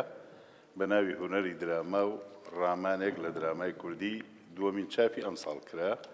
لەبێ بدرێژی لەسەر چەمکەکانی دراما و زۆر مەسەلە دواوم جارێ ئەبێ بزین دراما کە لە گریکەوە پێیا بووە هەروشەکەش ئەوان بەکاریان هێنەوە درانە خۆی DRAN یەکەم جار چوار ژوەر درامامان هەیە بەشان و دەستی پێکردووە دوای سینەما و تەلڤیزیۆن و درامای ڕادیۆییش بەڵام مەبەست لە پرسیارەکەی بەڕێستان درامای تەلڤیزیۆنیە واتی یەگەم ئەرۆستۆ بە گێڕانەوەی کردداری مرۆڤ پێناسەی کردووە دراما تەلڤیزیۆنی لەم ڕەگەزانەیە خۆی نوێنێ بەسەرهاتێک لە شێوەی ڕووداودا دەڕێژری بۆ گێڕانەوە ئەکتەر بۆ بینەری نمایشەکان کاریگەری درامای تەلڤیزیۆنی من خۆمە بەستمەوە بە ئەم چەند سەرقەڵەمەوە بۆەوەی بە جۆری ئەو کاتە بتوانم مەبەستەکان بگەیانم کللتور کاڵێک کللتوریش بە کۆمەڵێ تا دێت ئەوە کللتور ڕۆشنبیریە ڕەسەنایەتیە دابوونەریتە بەڵام لێرا مەبەست لە مەسەلەی ڕووناکبیرێکەیە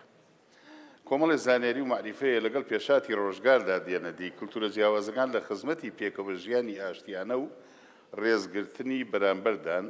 لە نێو کللتورە جیاوازەکانی کۆمەلگای مرۆڤایەتیە کللتور کاریگەری لەسەر هەڵسوکەوتی مرۆڤەیە کللتور ڕنگانەوەی لەسەر شێوەی کۆمەلگاکان هەیە لە ڕووی هونەری و ئاین و دابوونەریت و بەها بنرخەکانەوە درامای تەلڤیزیۆنی لە سادەترین پێناسەیە وەک دەزانین بە زنجیرە ناو دەبرێ زنجیرە درامیەکان هەرچەندە ئێستا کەمتر بۆتەوە ئێمە درامامان هەبوو لە یەک ئەڵقەیە بەڵام ئێستا ئەڕوا بۆ 30 و 40 و 60 و 80 و ئەو درامای سەهرەمان پێوە درامای یەکشەوی یەک لە شێوازەکانی نمایشی تەلەڤیزیۆنە کە پشت بە زنجیرەی ڕووداوە درامیەکان دەبەستێ کاریگەری دراما وەک ژانرێکی زۆر هەستیار لە هونەرە درامیەکان کاریگەری لەسەر کۆمەڵ هەیە بەهۆی ڕوودا و کاراکتەر و زمانی ئاخافتنی کاراکتەرەکان و شوێن کاتەوە ئەمە زەمینە خۆشەکات بۆ قوڵکردنەوەی لایەنەکانی کللتور و پەیدابوونی هۆشیاری کۆمەڵایەتی درامای تەلڤیزیۆنی لە شێوەی نواندنە لە شێوەی وێنەیە لە شوێنەی لە بلملانیەکانە لە دیالۆژەکانە هەر هەمووی تێگەیشتنی هاوبەش قوڵەکاتەوە بەو ڕووداوەی کە یان چەند ڕووداوێک لە هونەری درامایەیە قوڵکردنەوەی پەیوەندیە کۆمەڵایەتیەکان و بنیادانی کۆمەلگای پێشکەوتوو خاوەن هاوکاری نێوان تاکەکانی کاریگەریەکانی ببەخشن درامای بیانی کە ئێستا درامای باوە لە تیڤە کوردیەکانە و زۆربەی بینەری کورد وابەستەمون بە خۆیانەوە هەڵبەت من ئەو درامە هەرزانانەی کە گاڵتەجاری ئەکەن بە هونەری کوردی ناخەمە لە پۆلیۆنکردنە ناچنە خانەی دراماوە دراما هونەرێکی ڕێز لێگیراوە هونەرێکی جددیە هەلو مەرجی خۆی هەیە بنچینە و بناغەی داڕشتنی ڕووداوەکانی خۆی هەیە هەرچیەک بۆ گاڵتەجاری و ئەمانە بێ بەڕاستی ئەوە من ناوم ناوە دەمێ ساڵە هونەرێکی ئەرزانە لەو هونەرە قورس و گرانانە نییە کە لە مێژووی هونەری درامای کوردیە بدرەوشێتەوە پاشە ڕۆژ کاریگەری بینەری درامای کوردی بۆ قوڵکردنەوەی کولتور و قوڵکردنەوەی بەها پیرۆزەکە بە هەنەتەوەیە پیرۆزەکانە بەڵام کاریگەری درامابیانیەکان زیاتر بۆ دنیابینینە بۆ لە کێشنی جوانە بۆ بینینی شار و فەنتازیای ژیان و جل و بەرگ و خۆراک و ئەوانەیە بە جۆرەی هەر یەکێ لەو میلەتانە بۆچی بینەری کورد وابەستەیە بە بینینی درامابیانیەکان لەبەرەوەی درامای کوردی نەبووەتە ژانرێکی نمایشی تەلەڤیزیونی و هۆیەکی گەیاندن بەوەی ئامێری تیڤیەوە کەوا لە هەموو ماڵێکە بینەری زۆر بۆ خۆی پەیدا بکات. تیۆرێکی ئابووری شەیە ئەڵێ کاڵای بەهێز پاڵ بە کاڵای بێهێزەوە نیە. تۆ کاڵاکە و کە بەهێز نەبێ درامەبیانیەکان خەڵکی زیاتر وابەستەکە بەخۆیەوە چونکە هونەرێکن نەهێناوەتە دی وا لە من و لە مامۆستا و لە ئێوە بکە بە بەرنامە دانیشین بە دیارێ و چاوەڕێیان بکەین بۆیە خەڵکی ڕوو لە درامە بیانەکانەکە. من درامای تورکی لێ دەرەکەم لە قسەکانمە لەبەر کۆمەڵی هۆکار کە ڕەنگە ئێستا کات نەبەمە سەر پێی، بەڵام درامای ئێرانی، درامای میسری، درامای سووری شایەنی ئەوەن هەموو بینەرێکی کورد بیان بینێ. یەکەم بە حکمی مەبەستم سووریەکە و ئێرانەکەیە بە حکمی تێکەڵبوونی کۆمەلگای کورد لە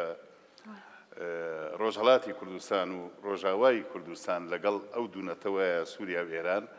زۆر مەسەلە هەیە لێگەچن. تورکیەکان زیادەڕۆیی زۆری پێوەیە، زۆربەی ئاشنا نییە بە ڕۆح و بە دید و بە تێفکرین و هەست و سۆز و لێکدانەوەی بینەری کوردەوە، بەڵام دیمەنیان جوانە. دیمەن مەقسەم مەزارە مەنظەرە مەشهەد، لۆکیشنیان جوانە، ئەو شوێنانەی وێنەی تیاگرن جوانە، مۆنتاژ و وێنەگرتون و هەموو شتێکیان باڵایە حتمەن. دراما لە ئەمڕۆساری مەترسیدارەکانە، هەستیاری شەو لە هەمان کاتە مەترسیدارە بۆ کاریگەری لەسەر مرۆڤ و کولتوری باوی کۆمەڵ. بە جوانی ئاماژە دەکات بۆ لایەنی نەرێنی ژیانی کۆمەڵ و هۆکارێکی بەهێزە بۆ فەراهەمکردنی زانیاری و سەرچاوە سەرەکیەکانە بۆ کارکردن سەر لاوان بە تایبەت ئەوانەی ئاسی ڕۆشنبیریان دیاری کراوە. من پاش ئەم پەرەگرافە دێمە سەر کاریگەری هەندێک لە دراما کوردیەکان لەسەر نەوەی نوێ، لەسەر پەروەردە هونەر بەڕێزان. ئەوە مامۆستای بەڕێز دکتۆرەوەگەر لێرەیە ئەگەر جۆما لێ بگرێ پسپۆری زمانە. هونەر هەر چۆن وەزیفەیەکی ئستاتیکی و کۆمەڵایەتی و هونەری لە خۆیدا هونەری گەورەیە، کاریگەری بۆ سەر زمانیشەیە لە ئاخەفتنە ئەمە زمان بەهۆی ئەدەبیات و هونەرەوە گەشاکە. مامۆستاش ئاماژەی بۆ کرد لە باسەکەیە. دراما و کولتور، درامای تەلەڤیزیۆنی زەمینە سازەکە بۆ بەرهەمێنانی کولتور و ئاراستەکردنی ڕای گشتی. زۆر دراما ئەبێتە ئەوەی کە ڕای سەدان کەس یەک بخات. فیلمی خولەپیزە هەرچۆنێ بێ ئاستی هونەری ڕێزم بۆ بەشدارانی، بەڵام بووە لەبەرەوەی خولەپیزە زۆری لەسەر نەنووسراوە. هەرخەوە هەواڵی کوشتن و شتەکان وەختوە لە ڕۆژنامەی ژینابوو لەم بینەیە بەڕێز دکتۆر ئەبوبەکر عەبدوڵڵا شاه محەممەد کتێبێکی لەسەر دەرکرد. بەهۆی ئەو درامای سینەماییەوە خەڵک خولەپیزەی ناسی کەم نییاوە. دوو دەقەت ماوە ساگەن جان دوو دەقەت ماوە. بەڵێ باش. وەڵاهی قسە زۆرە و ئەگەر بتوانی بۆ من دەستم لە هەویرە هەرەوەنگەم لەبی. مایەوە بڵێم لە پاڵ وەزیفە کۆمەڵایەتی و جوان ئستاتیکی و زمانەوانیەکانە تیڤی بەگشتی و هونەری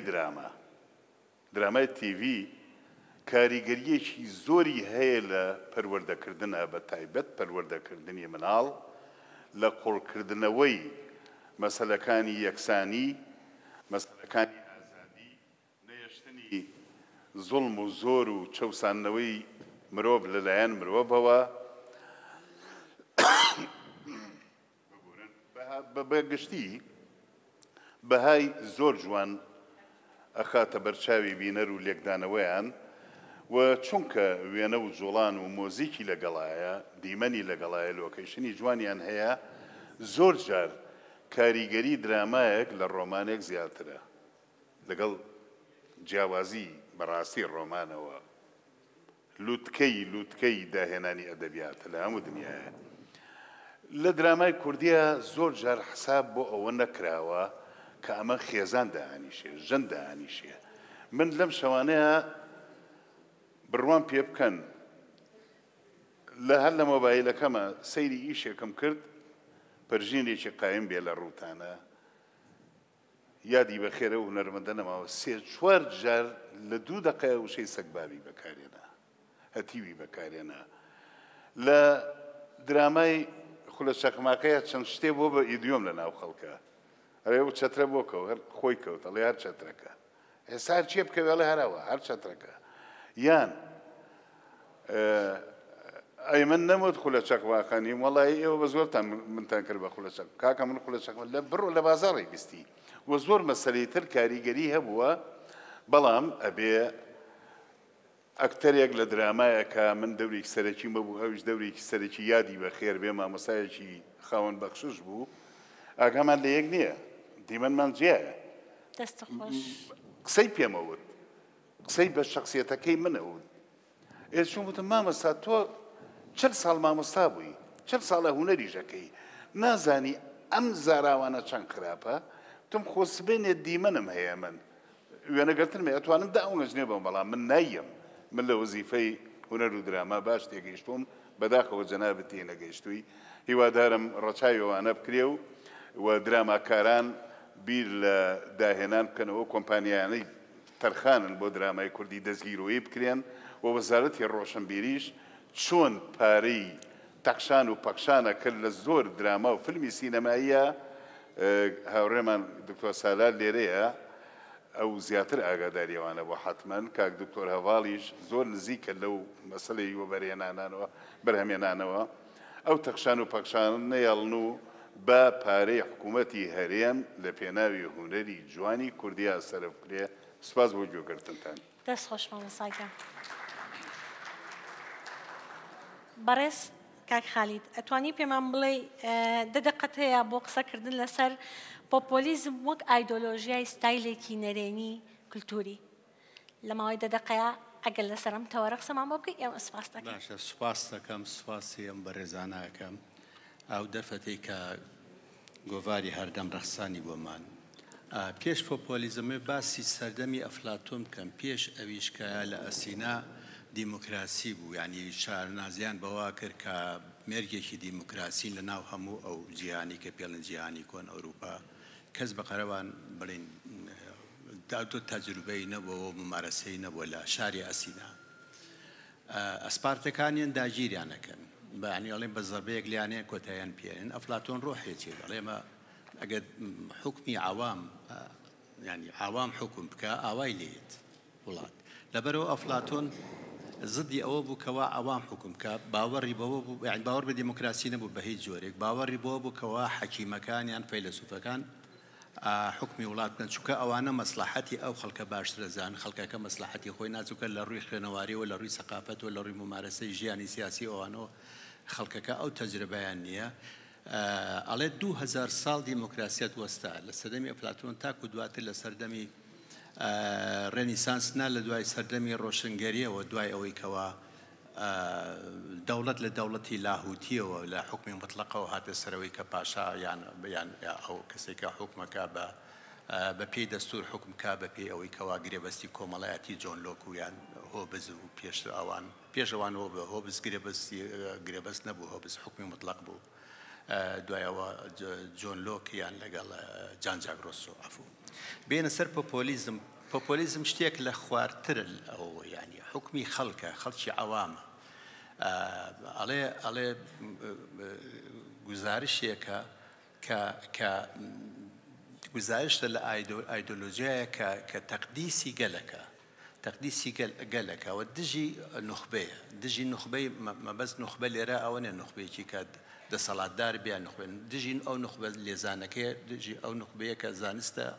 دجي النخبة تكنوقراطية أولا قال لسر حد الرأي كوكبو أو الراستا يتر أو تجربة وتاقي كرنوي بيويستي بونيا كخلقي كتير بيقصيبو بكوري راسي بشان زۆربەی کات پۆپۆلیزم وەکو گوزارشێک وەکو تەوهین بەکارهێنێ بەڵێن فڵان وتارگو پۆپۆلیستیە فڵان جێهات ئاراستەیەکی پۆپۆلیزمە طبعا ئەمە لە خۆ نەهاتووە ئەمە وەکو وتم کە بۆ ئەوەیەکەوە حکمی عەوام یا حکمی ئەو خەڵکی کەوا نەزانیا ئەو ئاراستەیە زۆر جار عرب قسەیەکی جوانیان هەیە کەلیمەت حەق یوراد بها الباطل سواری ئەو پشەپۆلە ئەبن جەماوەر داوای شتێکەکە کە ڕەنگە حەق بێ بەڵام کۆمەڵێک سیاسیەن یا سیاسیەک یەت کە کاریزمایەکی هەیە و توانای گوتاردانی هەیە سواری ئەو شەپۆلە ئەبێت و ئایقۆزێتەوە جەماوەر بە دەستخڕەوە کا دوایی بۆ مەبەستی خۆی بەکارێندێنێ لێرایە خەتەری پۆپۆلیزمی لێرایە خەیگوتاری پۆپۆلیزمی خەتەرەکەی لێرایەکەوە جەماوەر لەولاوە بەدەستی سپیەوە چێت ینی بەدەست بەتاڵیە ڕاتە دەرەوە بە ئەو خەڵکانی کە لێزانن بەکارێنەهێن بۆ مەبەستی تایبەتی سیاسی خۆیان بینیمانە مەتا لە کوردستانی شتیوە ڕوویاوە لە وڵاتەکانی دەور و پشتیش لە وڵاتانی لە جیهانیشە زۆر ئەم گوتارە هەیە و تاکو ئێستاش هەیە بەکاردێت پۆپۆلیسیا گوتاری پۆپۆلیسیانە ئەو خەڵکی کەوا تەنها دژی نخبەی سیاسینین دژی ئەو نخبێشن کەوا پێڵە نخبەی ڕۆشنبیریان نخبە ئاپورەکەیان نخبە کۆمەڵایەتێکە دژی ئەمانە هەمووین هەروەکو وتم کە وەکو تەوهین بەکارێنن لەبەرەوە بۆکەوە لەلایەن سیاسیەکانەوە بەکاردێن و سوودیان لێوەرەگرن بۆ مەبەستی تایبەتی خۆیان نمونەمان مەبەستم لەوەیە کە ئێستا باسی ئەماکەم بە درێژی باسی نەکەم وەکو چەند مەسجێک باسی بکەم چونکە ئەم کاتەکەشمان کەمەوە هەمیش خەڵکی ترماوە بە ڕێزی قسە بکاتەوە بە ڕێزانش لەگەڵ بەرنامەکەتان شتی تری تیابێ نمونەی زۆر زەقمان هەیە لە مێژوە هیتلەر کەسێک بوو بە ئیمتیاز کەسێکی پۆپۆلیزم بووە ئەو گوتاری بەکاریانەوە کار هاتە سەر حکوم لەوانە نمونەی زیندوی خۆمان سەدام حوسێن بووکەوە هات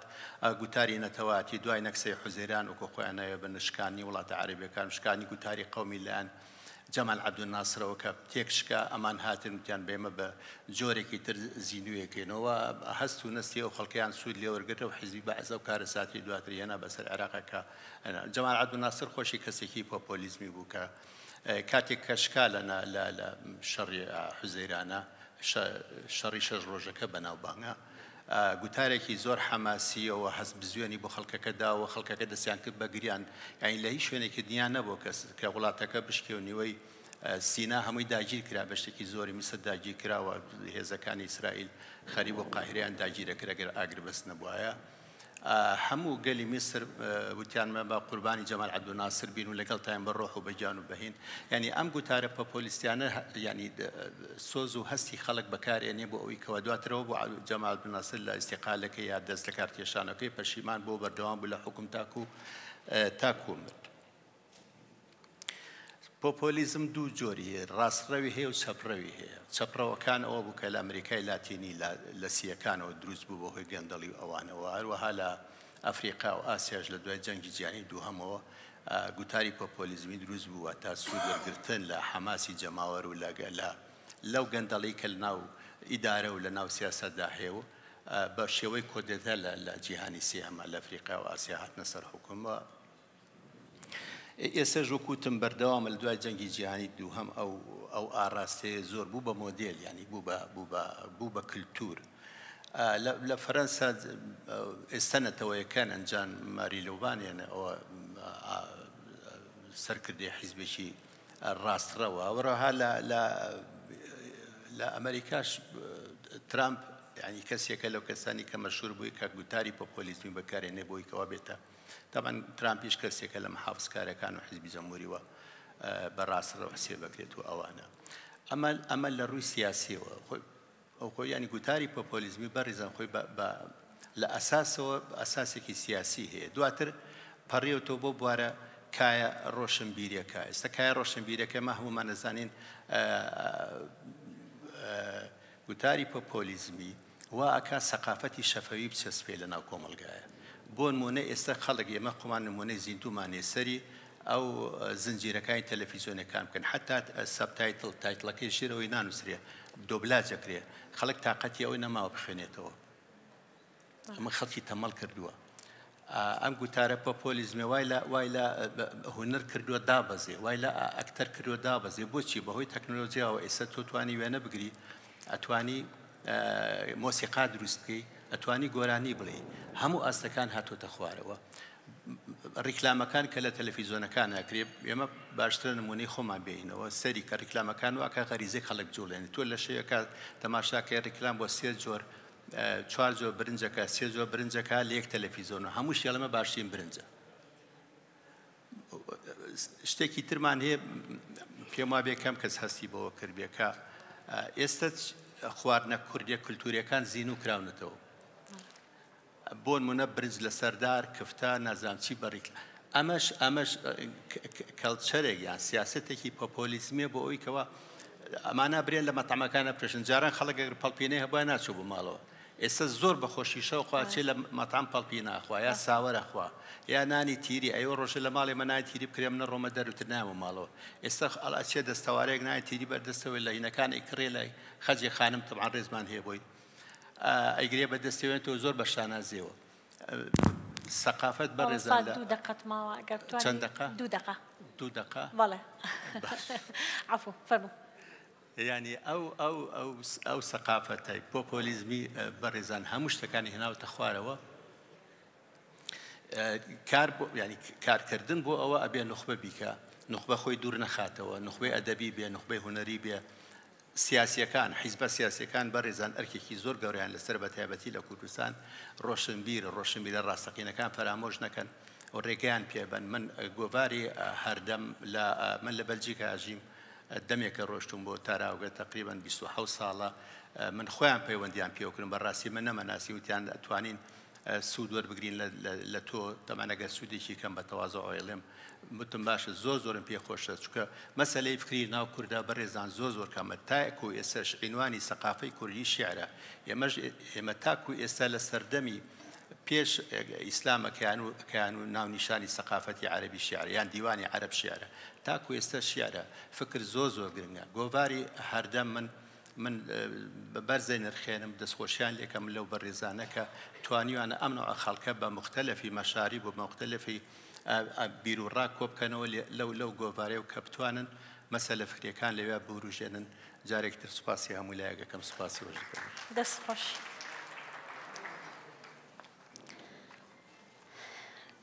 بەڕێز دکتۆرە نەهلا لە ئێستاە زیرەکی دەستکرد بۆتە بابەتی ڕۆژانەی ژیانی هەمومان ئەتوانی لە ماوەی دەدەقەیە باس لەوەمان بۆ بکەی زیرەکی دەستکرد چۆن ئەتوانێت وەک شۆڕشێک لێکەوتەی فرەڕەهەندی کللتوری دروست بکە بەڕێزانم کاتە و هەموو کاتێکتان باش بە خێراتنی هەموو لایەکەکەم و زۆر خۆشحاڵم بەشدارم لەم دیدارە و پیرۆزبایەکی گەرم لە گۆڤاری هەردەم ئەەکەم بە هیوای سەرکەوتن و پێشکەوتنی زیاتر. بەڕێزان ئەگەڕێن پێبن من حەزەکەم ئەم بابەتەی کە پەیوەستە بە منەوە کە پەیوەندی بە زیرەکی دەستکردەوە هەیە وەکو چیرۆکێک پەیوەستی بکەم بە ژیانی خۆمەوە لە دوو ڕۆوە ژیانی کۆمەڵایەتی و لەگەڵ ژیانی پیشەیی. ئایا هەر تاکێک لە ئێمە کە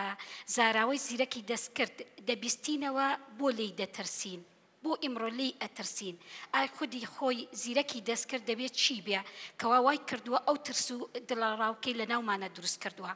ئەگەر من بگەڕێمەوە ساڵی هەشتاکان ئەو کاتە لە قوتابخانە سەرەتایی بووم زۆر کات تێبینیم ئەکرد کە میوانمان دێ و لەگەڵ باوکم خوا عەفوی کا و یان مامەکانم هەر کەسی کە بێ کە دائەنشن باسی بابەتێکیانە کرد زۆر دەترسان ئەوەش ئەوە بوو کە ئێمە ڕاهاتبووین لەسەر 2 کەناڵ ئەو کەناڵەش سەعات 12 ئەکوژایەوە تەنها ڕووماڵی ئەو بابەتانەیە کرد کە خۆماڵی بوو کە گەشتە ئەوەی کەنەوەتەکان و کە هەرێم جابۆیە لە حکومەتی بەعس کە سەتەلایت هاتە ئاراوە ئێمە لە کەرکووکە بە پەرۆژ بووین کە بینە هەرێم سەتەلایت ببینین بزانین ئەو کەناڵانە چییە کە هەموو شتێکی تیا هەیە کە لە ئەنتەرنێت و لە ناو مۆبایلەکەی ئێمەشا هەیە. ئایا ئەگەر بەراوردی ساڵی نەوەتەکان بکەین بە ئێستا کاممان هەیە بە 24 ساعتە لە بەرامبەر سەتەلایتەدا ئەنشێ و سەیری کەناڵەکانەکە من خودی خۆم ئەگەر بمێ هەواڵێک ببیستم لە مۆبایلەکەم سەیریەکەم تااقەتم نییە بەڵام تەلەڤیزۆنەکەمدا ئەگرسێنم وەکو هاودەنگێک لە ژوورەکەما کە هەبێت بزانم یەکێکی تیا هەیە واتە ئایا ئەگەر من بێمە سەر زیرەکی دەست کرد کە دڵنیا بن بابەتێکی سەردەمیانەیە هەڵبەتە ئەم بابەتە کە هاتە ئاراوە کە پێویستی کردووە من زۆر جار کە جاروا هەیە بە 2-3 ڕۆژ لەگەڵ دایکما پەیوەندیم نییە کە پێم دەڵێ کچم بۆ پەیوەندی ناکەی لەمدا کات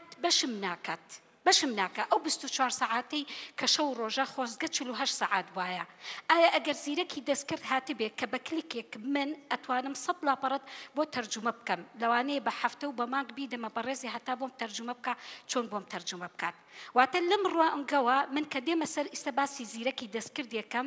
لە ڕووی ژیانەوەیمە چی گۆڕیوە ژیانی کۆمەڵایەتیم و لە ڕووی پیشەییشی ئایا چ کاریگەریەکی هەیە ئەگەر بەراوردی بکەینەوە من بەراوردێکم بە 5 خاڵ ئایا من هاوڵاتیەکی کوردم دەژێم لە هەرێمی کوردستان لە عێراق لە ڕۆژهەڵاتی ناوەڕاست ئایا جیاوازیم چییە لەگەڵ هاوڵاتیەک کە ئەژێت لە ئەمریکا و لە ئەوروپا ئەژێت ئایا من لێرە کە وەکو کوردێکم لەم ناوچەیە ئەژێم بەکارهێنەرم یا دروستکردنی زیرەکی دەستکردم ئەگەر بەکارهێنەرم چۆن بزانم من لایەنی ئەرینی و نەرینیەکەی ئەگەر دروستکەرم یان من چۆن ئەم دەرفەتە بۆ گەنجەکانمان بڕخسێنم کە ببێتە دروستکەری ئەو بابەتە کە بگونجێ لەگەڵ کەلتور و کۆمەڵگای ئێمەدا ئایا کە من وەکو ئافرەتێکم چ جیاوازیەکم هەیە لەگەڵ پیاوە ئەگەر زیرەکی دەستکرد هاتە ژیانی کۆمەڵایەتیم و لەگەڵ ژیانی بابلین پیشەییمدا ئایا وەکو دایکێک ئەگەر من ڕەبتی بکەمەوە کە من دایکێکم بەکاری دەهێنم ڕۆڵەکانم نازانێ بەکاری بێنێ ئامۆژگاری چۆن ئەەکەم نە ڕۆڵەکەم بەکاری دێنێ من نازانم چۆن من لێرە هۆشیاری بم بزانم بە شێوەیەکی زۆر خراپ بەکاری هێناوە ئایا من وەکو مامۆستایەکی زانکۆ بەرەو ڕووی ئیستا بابەتێک ئەبمەوە زۆر جار لە وەرکشۆپەکانە کە باسی ئەەکەم لەگەڵ مامۆستاکان و خوێندکارەکان ئەلێم خوا فرسەتمان بە لەبەر ئەوەی ئێمە ڕوبەڕووی کۆمەڵێکی خوێندکار ئەبینەوە دڵنیا بن بە ڕێزان هێشتا گەنجەکانمان نەکەوتونەتە خۆی چونکو ئێمە 10 ساڵ لە ژیانمانە تەجمید کراین 10 ساڵ ئێمە بە دوای قەیرانە گەڕاین نەمانتوانی پەرە بە خۆمان دێن ئەو گەنجانەمان ئەو ڕۆڵانەمان کە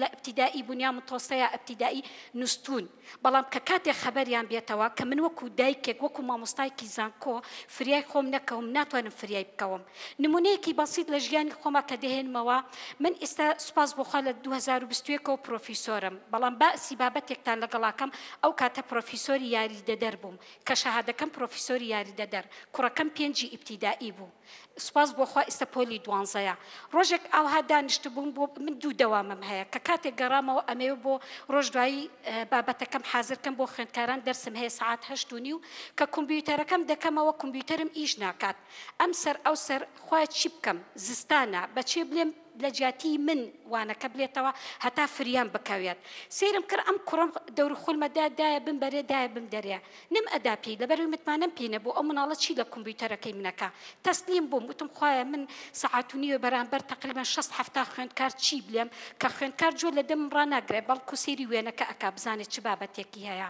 کە کاتێک دام پێی دوای 9 ساعات هاتەوەتی دایەوە چاکم کرد وتم کوڕم تۆ چۆن چاکت کرد 5 ئیبتیدایی بوو شەهادەکەم پرۆفیسۆری یاریدەدەر بوو بە یەک جملێ جواب میدایەوە دای هەموو شت لە یوتیوبە هەیە واتە ئێمە کە زیرەکی دەستکرد ئێستا بە باسی ئەەکەین هەموو شتێک لە یوتیوبە هەیە بەڕێزان هەموو شتێکش تۆ لە سەتەلایتە چ کەناڵێک ئارەزوومەندی خۆتە حەزت لێ جۆ لە گۆرانی بێ حەزەکەی شتێکی ئاینی بێ حەزەکەی فلیمی دراما بێ مەسرحیە بێ ئیلا ئاخری بەڕێستان زانیاریتان زیاتر هەیە لەسەر ئەم بابەتە ئەمە بابەتێک بوو کە ئەو مناڵم بۆیە هاندەرێک بۆم کە من خەریجی 96-97 بابەتێکی کۆمپیوتەر تەنانەت لە پۆلی یەکی کولێکە خوێندومە بڕواکەن ئێستاش بیری لێکەم و ئەو بابەتە چی بوو خوێندمان تەنانەت بیسیکێکی کۆمپیوتەر بوو بەڵام هەر کەس لە ئێمە ئەگەر خوێنەواریشی نەبێ سێرەکی مۆبایلێکی زیرەکی بەدەستەوەیە زۆر بە جوانی بە دوای شتا ئەگەڕێ بە دوای فەیسبووکە ئەگەڕێ بە دوای معلوماتە ئەگەڕێت ئەمە وای کردووە کە دراسەیەکیان کرد پێش ئەوەی زاراوەی زیرەکی دەستکردا بێتە ئاراوە بێتە کۆمەڵگاوە لە شوێنێک لە وڵاتانی دەرەوە کە کردیان سێریان کرد لە 167 لە هاوڵاتیان زیرەکی دەستکرد لە ژیانی ڕۆژانیانە بەکاردێنێ بێ ئەوەی ئەسڵەن زاراوی زیرەکی دەستکرد بزانێ خودی خۆی چییە. واتە من وەکو مرۆڤێک وەکە هاوڵاتیەک ناتوانم لێرە خۆم بشارمەوە بڵێم وڵات زیرەکی دەستکرد تازە کار ئەکاتە سەر ژیانی کۆمەڵایەتیم و یا ژیانی پیشەییمدا. ئایا من وەکو ئافرەتێک کە وەکو تەمەنم سەر و 50 ساڵە چ جیاوازیەکم ئەبێ لەگەڵ گەنجێکی ئیستەیە کە ئەو گەنجەی کەەوە من بۆ مامۆستاکانە کە چالنج ئەەکەم لەوانێ بڵم تاکە ئافرەت بێتم لە هەرێمە لە سلێمانی لە هەرێم لە عێراقدا ماوەیە کە 50 وەرکشۆپم کردو تەنها بەس بە بەکارهێنانی زیرەکی دەستکرد. دایمەن لایەنی ئەرینەکەی باسەکەم ناچمە لایەنی نەرینەکە من بۆ فێری کۆمەلگا بکەم لایەنی نەرینی. بەڵام بە مامۆستای زانکۆلم مامۆستای زانکۆ ئاگادار بە ئەو کوڕەی من ئێستا کە پۆلی 12 دوو ڕۆژی کە دێتە جامیعە چۆن دەرەقەتی دێ چۆن خۆت ئەبدەیت ئەکەیتەوە. من کاتێک کە زیرەکی دەستکرد هاتە ئاراوە ئێمە ئەم بەرنامانە زۆر بە ئاسایی بۆ خوێندکاران و بۆ مامۆستایان باسمانە کرد. ئەمان پرۆگرام هەیە ئەپلیکیشن هەیە یارمەتی دەرە بە گاڕانی بۆ سەرچاوەکان بۆی ئێمە بتوانین پەرە بە خۆمان بدەین بۆی تۆژینەوەکانمان باش بێت. بەڵام کە کاتێک لە 30/11/2022 زاراوایەک هاتە ئاراوە وتیان زیرەکی دەستکرد. ئایا زیرەکی دەستکرد ڕۆبرتێکە و ملی ئەترسم؟ ئایا لە فلیمەکانی هۆلیوودا زۆر جار فلیمی فەزائی ئەبینین و هەندێک کەس دێتە خوارەوە و نازانم هەندێک شت لە ئارابێ ئەمەیە زیرەکی دەستکرد؟ ئایا لە زیرەکی دەستکرد ئێمە صرف ئەبینە سەر ئەوەی کە بابەتێ نەخێر لە ژیانی ڕۆژانەمانە غەساڵی ئۆتۆماتیک بەکاردێنین دایکم خوێنەواریشی نییە زۆر بە ئاسایانی ئەتوانێ بەکاری بێنێ. واتە لێرە ئێمە لەم مستەڵەحەیە نەترسین. بەڵام من ئەمەوێ وەکو پیشە بزانم ئایا چی لەگەڵ من کرد، ئایا وەکو ژیانی کۆمەڵایەتی چی لەگەڵام کرد. من ئەمە حەزەکەم وەکو چیرۆکێک بێ وەکو هۆشیاریەک بێ بۆ بەڕێستان و هەر شوێنێکش بێ من ئەم بابەتە باسەکەم. من کاتێ هاوسەرەکەم کە عەمر خۆی کرد بە جدی یعنی تووشی نەکبەتیک و تووشی حاڵەتێک بووم پێویستم بە یەکێک بوو کە دڵم باتەوە. مانگێکی پێ نەچوو ئەو کوڕم کە ئێستا باسێکم کە پۆلی 12 سوپاس بۆخوا لە ئەمریکا دەخوێنێ پۆلی 12 ئەو کاتە پۆلی 11 بوو هەستێکی دایکانە قەلق بووم بەرامبەر ئەو کوڕم. لە دوای نوێژی بەیانی تەلەفۆنم بۆی کرد قەت ئەو نەبوو وەڵامم نەداتەوە. دوای ماوەیەکی خەوم لێ نەکەوت لەتاوە تەلەفۆنی کردیدا شتێکت پێ لەم خەفەت نەخۆی وتم خێر کوڕم چی بووە؟ وەڵا دەستم شکاوە لە کاتی وەرزشە دەوەرە ئەم دایکە و مانگێکە هاوسەرەکەی ئەمر خۆی کردووە کە سێرەکەی تۆ لێرە کوڕەکەت نازانی بە چی بگەی پێی هاوسەرت لە خەیاڵ بێ یا ژیانی کوڕەکەت لەوێ لە خەیاڵا بێ کە لە ئەو ماڵی کە تیا ئەژیا دایکەکە گریانە ئەگریا من بڕوام نەئەکرد ئایا دەستی شکاوە یان نشکاوە. شکوری خوام کرد دوو ڕۆژی پێ نەبرد سعات 2 ڕۆیە تەلەفۆنم بۆ دێ لە مەکتەبی کوڕەکەی کەم کە لێرەیە کە سعات 2 تەلەفۆنم بۆ کەم کە هەر دایکێک و هەر باوکێک ئەو هەستەی ئەبێ کە منداڵەکەی سعات 3 تەواو بێ کە سعات 2 تەلەفۆنی بۆ بکەن ئایا دەبێت چی قەوما بێ. دایکی میری بەڵێ دایکی میرم ئەتوانی بێ سەردانی مەکتەبکەی خێر وەڵا کوڕەکەت شەڕی کردووە لەگەڵ کوڕێکی داوە دەمودانی شکاندووە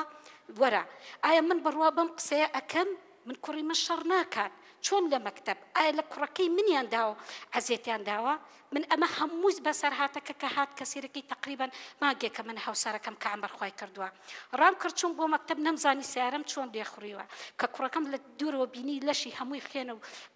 دەموچاوی زەرد بووە نەم ئەزانی چی بکەم تەنها یەک شتێکم لە مێشکا بوو ئەلێن پەروەردەی ئافرەتە ئەخوایە جان چی بکەم.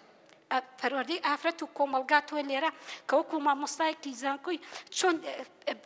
با بڵێن لەسەر پێی خۆت ڕاوەستەی. بیرم لێ کردەوە کە من پێش ئەوەی کەواکو زیرەکی دەستکردیا هاوسەرەکەم ئەمر خۆی کرد بێ بە بەردەوامی من وەرکشۆپمە کرد لەسەر زیرەکی دەستکرد وتم من شتێکم هەیە ناوی چات جیبیتیە با ئەو کەمە ڕاوێژی دکتۆرەگیان یەک دەقەتماوە حەزم نەکرد قەتعەکەم بەسەرجەم کە من کاتێ ڕاوێژم بە چات جیبیتی کرد وەکو ژیانی کۆمەڵایەتیەکەم ئایا چی بکەم سیرم کرد زۆر ئامۆژگاریم ئەکات ئامۆژگاری ئەوم ئەکات چۆن بتوانم ڕۆڵەکانم بەخێوکەم. سوپاس بۆخوا ئەو کوڕم کە ئەو شەڕی کرد یەکەم دەرچووپار بە قسەمی کرد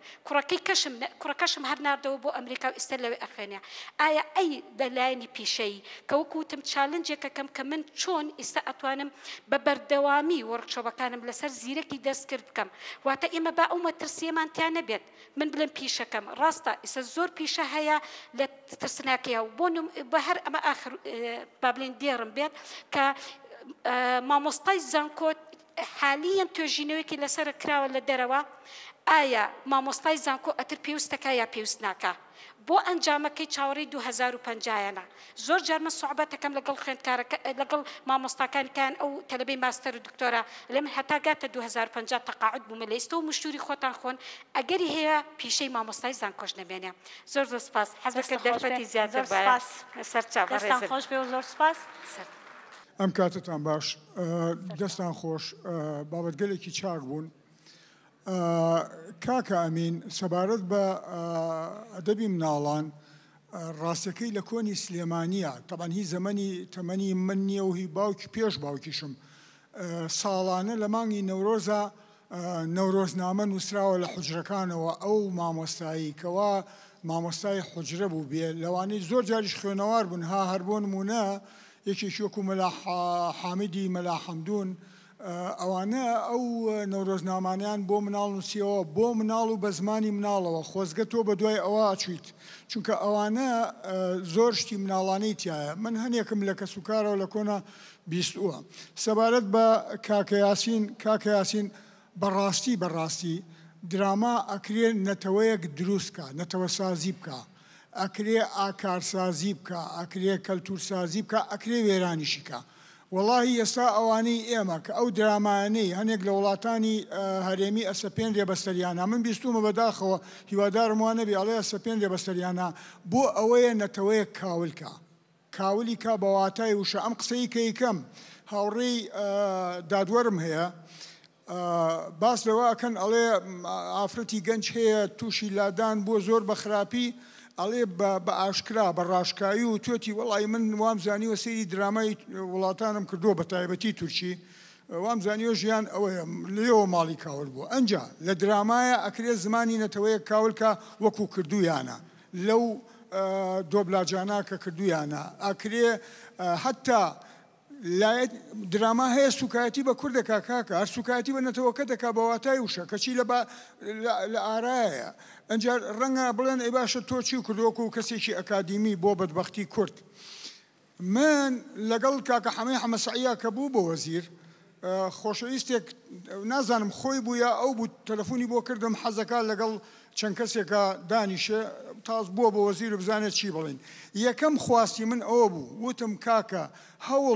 هەوڵ بە دامەزراوەیەکی سینەمای ڕاستەقینەمان بۆ دروستکە سینەما زۆر گرنگە ئێمە مناڵ بووین لەم شارە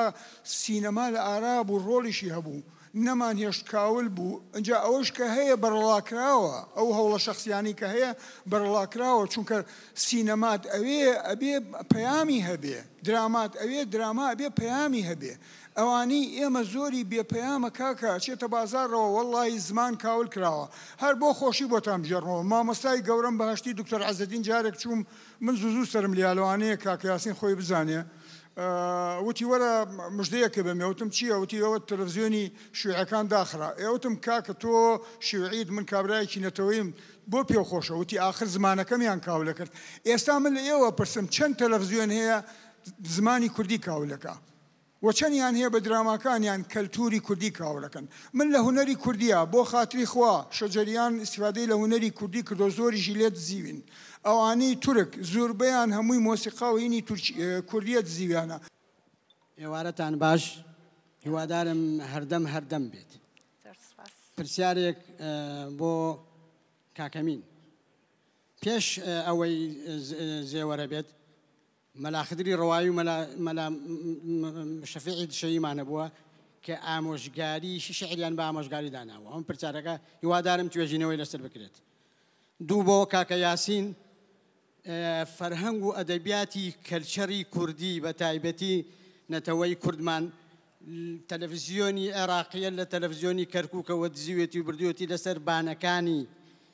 تەلەڤیزیۆنی عێراقە فڕێداوە وەکو تەمسیلەکانی ئەحمەد سالار و دراماکانی چەندین دراما و گۆرانی خۆشم بە ناسپەروەردە و هەزارەهان گۆرانیان لە سەربانی تەلەڤیزیۆنی عێراقی فڕێدا هیوادارم دواچوونی بۆ بکەن و لەگەڵ بەرپرسانی هەموو کوردستانی شاقسەم لەگەڵا کردووە کەسیان بە هانامانە ناتون ئایا ئەو کتێبەی کە بە ناوی سەگوی پشیلە و مشکەوە کە لە نادرنامەدا هەیە فەرهەنگ و ئەدەبیاتی ئێمە نیە دزیویانە ئەوە پۆپۆلیس نییە کاکە ئەی چی ئەمە ئایا توێژینەوەتان لەسەر کردووە بۆ ئەو خاتوونەش ئایا ئەو زیرەکە نابێتە هۆی پچڕاندنی پەیوەندیەکی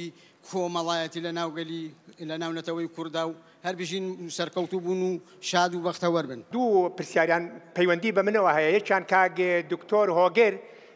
کاگێ دکتۆر جان، من نەموتووە بڵێن پێش ئەوانە هیچمان نییە. من وتومە پێش ئەوانە مەرجەکانی تەواوی ئەدەبی مناڵانیان تیان نییە. من هەتا ئێستا چەند جارێکی تریش لە کۆڕ و کۆبوونەوەکان بەڕێزیش ئامادە بووی. ئەڵێم توخوا بەڵگە بخەنە بەردەمم. یبواتە شیعرێکی نەورۆزنامەم بۆ بێنە مەرجەکانی تەواوی ئەدەبی مناڵانی تیابێ. یعنی بە من مەسەسە زۆر جار من تووشی ئەو گرفتە بووم، ئەڵێن گۆڕنەتەڵەی پیرەمێرد بۆ مناڵە. کاکە ئەڵێ جەرگ و دڵی دەرێنا، وەڵڵا ئەمە بۆ مناڵ نابێت، تند و تیژیە. یعنی من پێم خۆشە بە جددی قسە لەسەر شتەکان بکەین، نەک هەروتن. ئەمە یەک. مامۆستا دارای ئازیز، مامۆستا دارا تۆ ڕۆڵە بزانی مەلاخدری ڕەواری و خوێنوەتەوە؟ باشە. کاکە جان، من لە بەڕێستان ئەڵێم، ئەڵێ ڕۆڵە بزانە کاتی ژنێنان دەبێت لەگەڵ ئایلێکی ئاوا هاوسەرگیری بکەی، ئەبێ ڕێزی ئەو کەسە ئاوا بگری، ئەبێ ئاوا ژیان بکەی. ئەمە چ پەیوەندێکی بە مناڵەوە هەیە؟ کاکە ئامۆژگاری ڕاستەوخۆ و ناڕاستەوخۆ. کاکە جان، من ئاڵێم ئامۆژگاریە، ئامۆژگاری ڕاستەوخۆ و ناڕاستەوخۆ بۆ مناڵ خراپە. خراپە نابێ. تکایە ئەو شتانەی کە بە منی ئاڵێن خۆتان لە پێش بچن دراسی بکەن. چەند کەسێک من شتم نووسیوە ئاڵێ بۆچی باسی کوڕەکەی زێوەر بەختیار زێوەر ئەو هەموو شعری هەیە بۆ مناڵ بۆ باسی نەکردووە. ئێ دەڵێن دە شعرێکیم بۆ بێنە کاکە. خۆ من نانم شاعیر نییە، ئەڵێم شعری بۆ مناڵ نییە. دەستخۆش. سپاس بۆ بەڕێستان. سەبارەت بە زیرەکی دەستکرد مۆدێلێکی زماناویە، پەیوەستە بە زمانەوە، پەیوەندیشی بە پیشەوە هەیە. ئێمە وڵاتێکی کۆمەڵایەتین، بەڵام وڵاتانی دەرەوە زیاتر گرنگی بە پیشەی ئەدەن، واتە ئەمە لەسەر تاکڕا ئەوەستێت. من خۆم ئایا لە نایەنی کۆمەڵایەتیەوە چۆن بتوانم خۆم ڕاگیر بکرم. یعنی لەبەرەوەی ئێمە ناتوانین بڵێن زیرەکی دەستکرد کاریگەری ئەبێ لەسەر پەیوەندی کۆمەڵایەتی کوردە. دەست خۆش بێ. پانەڵەکەمان کۆتایی هات هەر لێرامێنینەوانێ سوپاسنامەی گۆڤاری هەردەم هەیە بۆ بەڕێستان، با بفەرمونون. باز دەستان خۆشی مامۆستاگیان. گۆڤاری هەردەم بە خۆشحاڵیەوە پێویستی زانێت کە سوپاسنامە پێشکەش بە بەڕێزانە بکاکە ئەمڕۆ لە پانێڵەکەیە بەشدار بوون. دکتۆر هەڤاڵ بووبەکر بەڕێستان ئەگەر بفەرمون بۆ پێشکەشکردنی سوپاسنامە بە مامۆستا ئەمین محەممەد.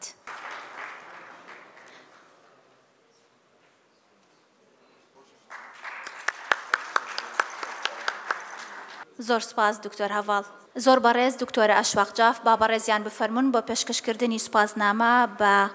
زۆر بەڕێز مامۆستا خالید مەجید. دکتۆرە ئەشواق بێ زەحمەت سوپاسنامە ببەخشە بە زۆر بەڕێز دکتۆرە نەهلە محەممەد.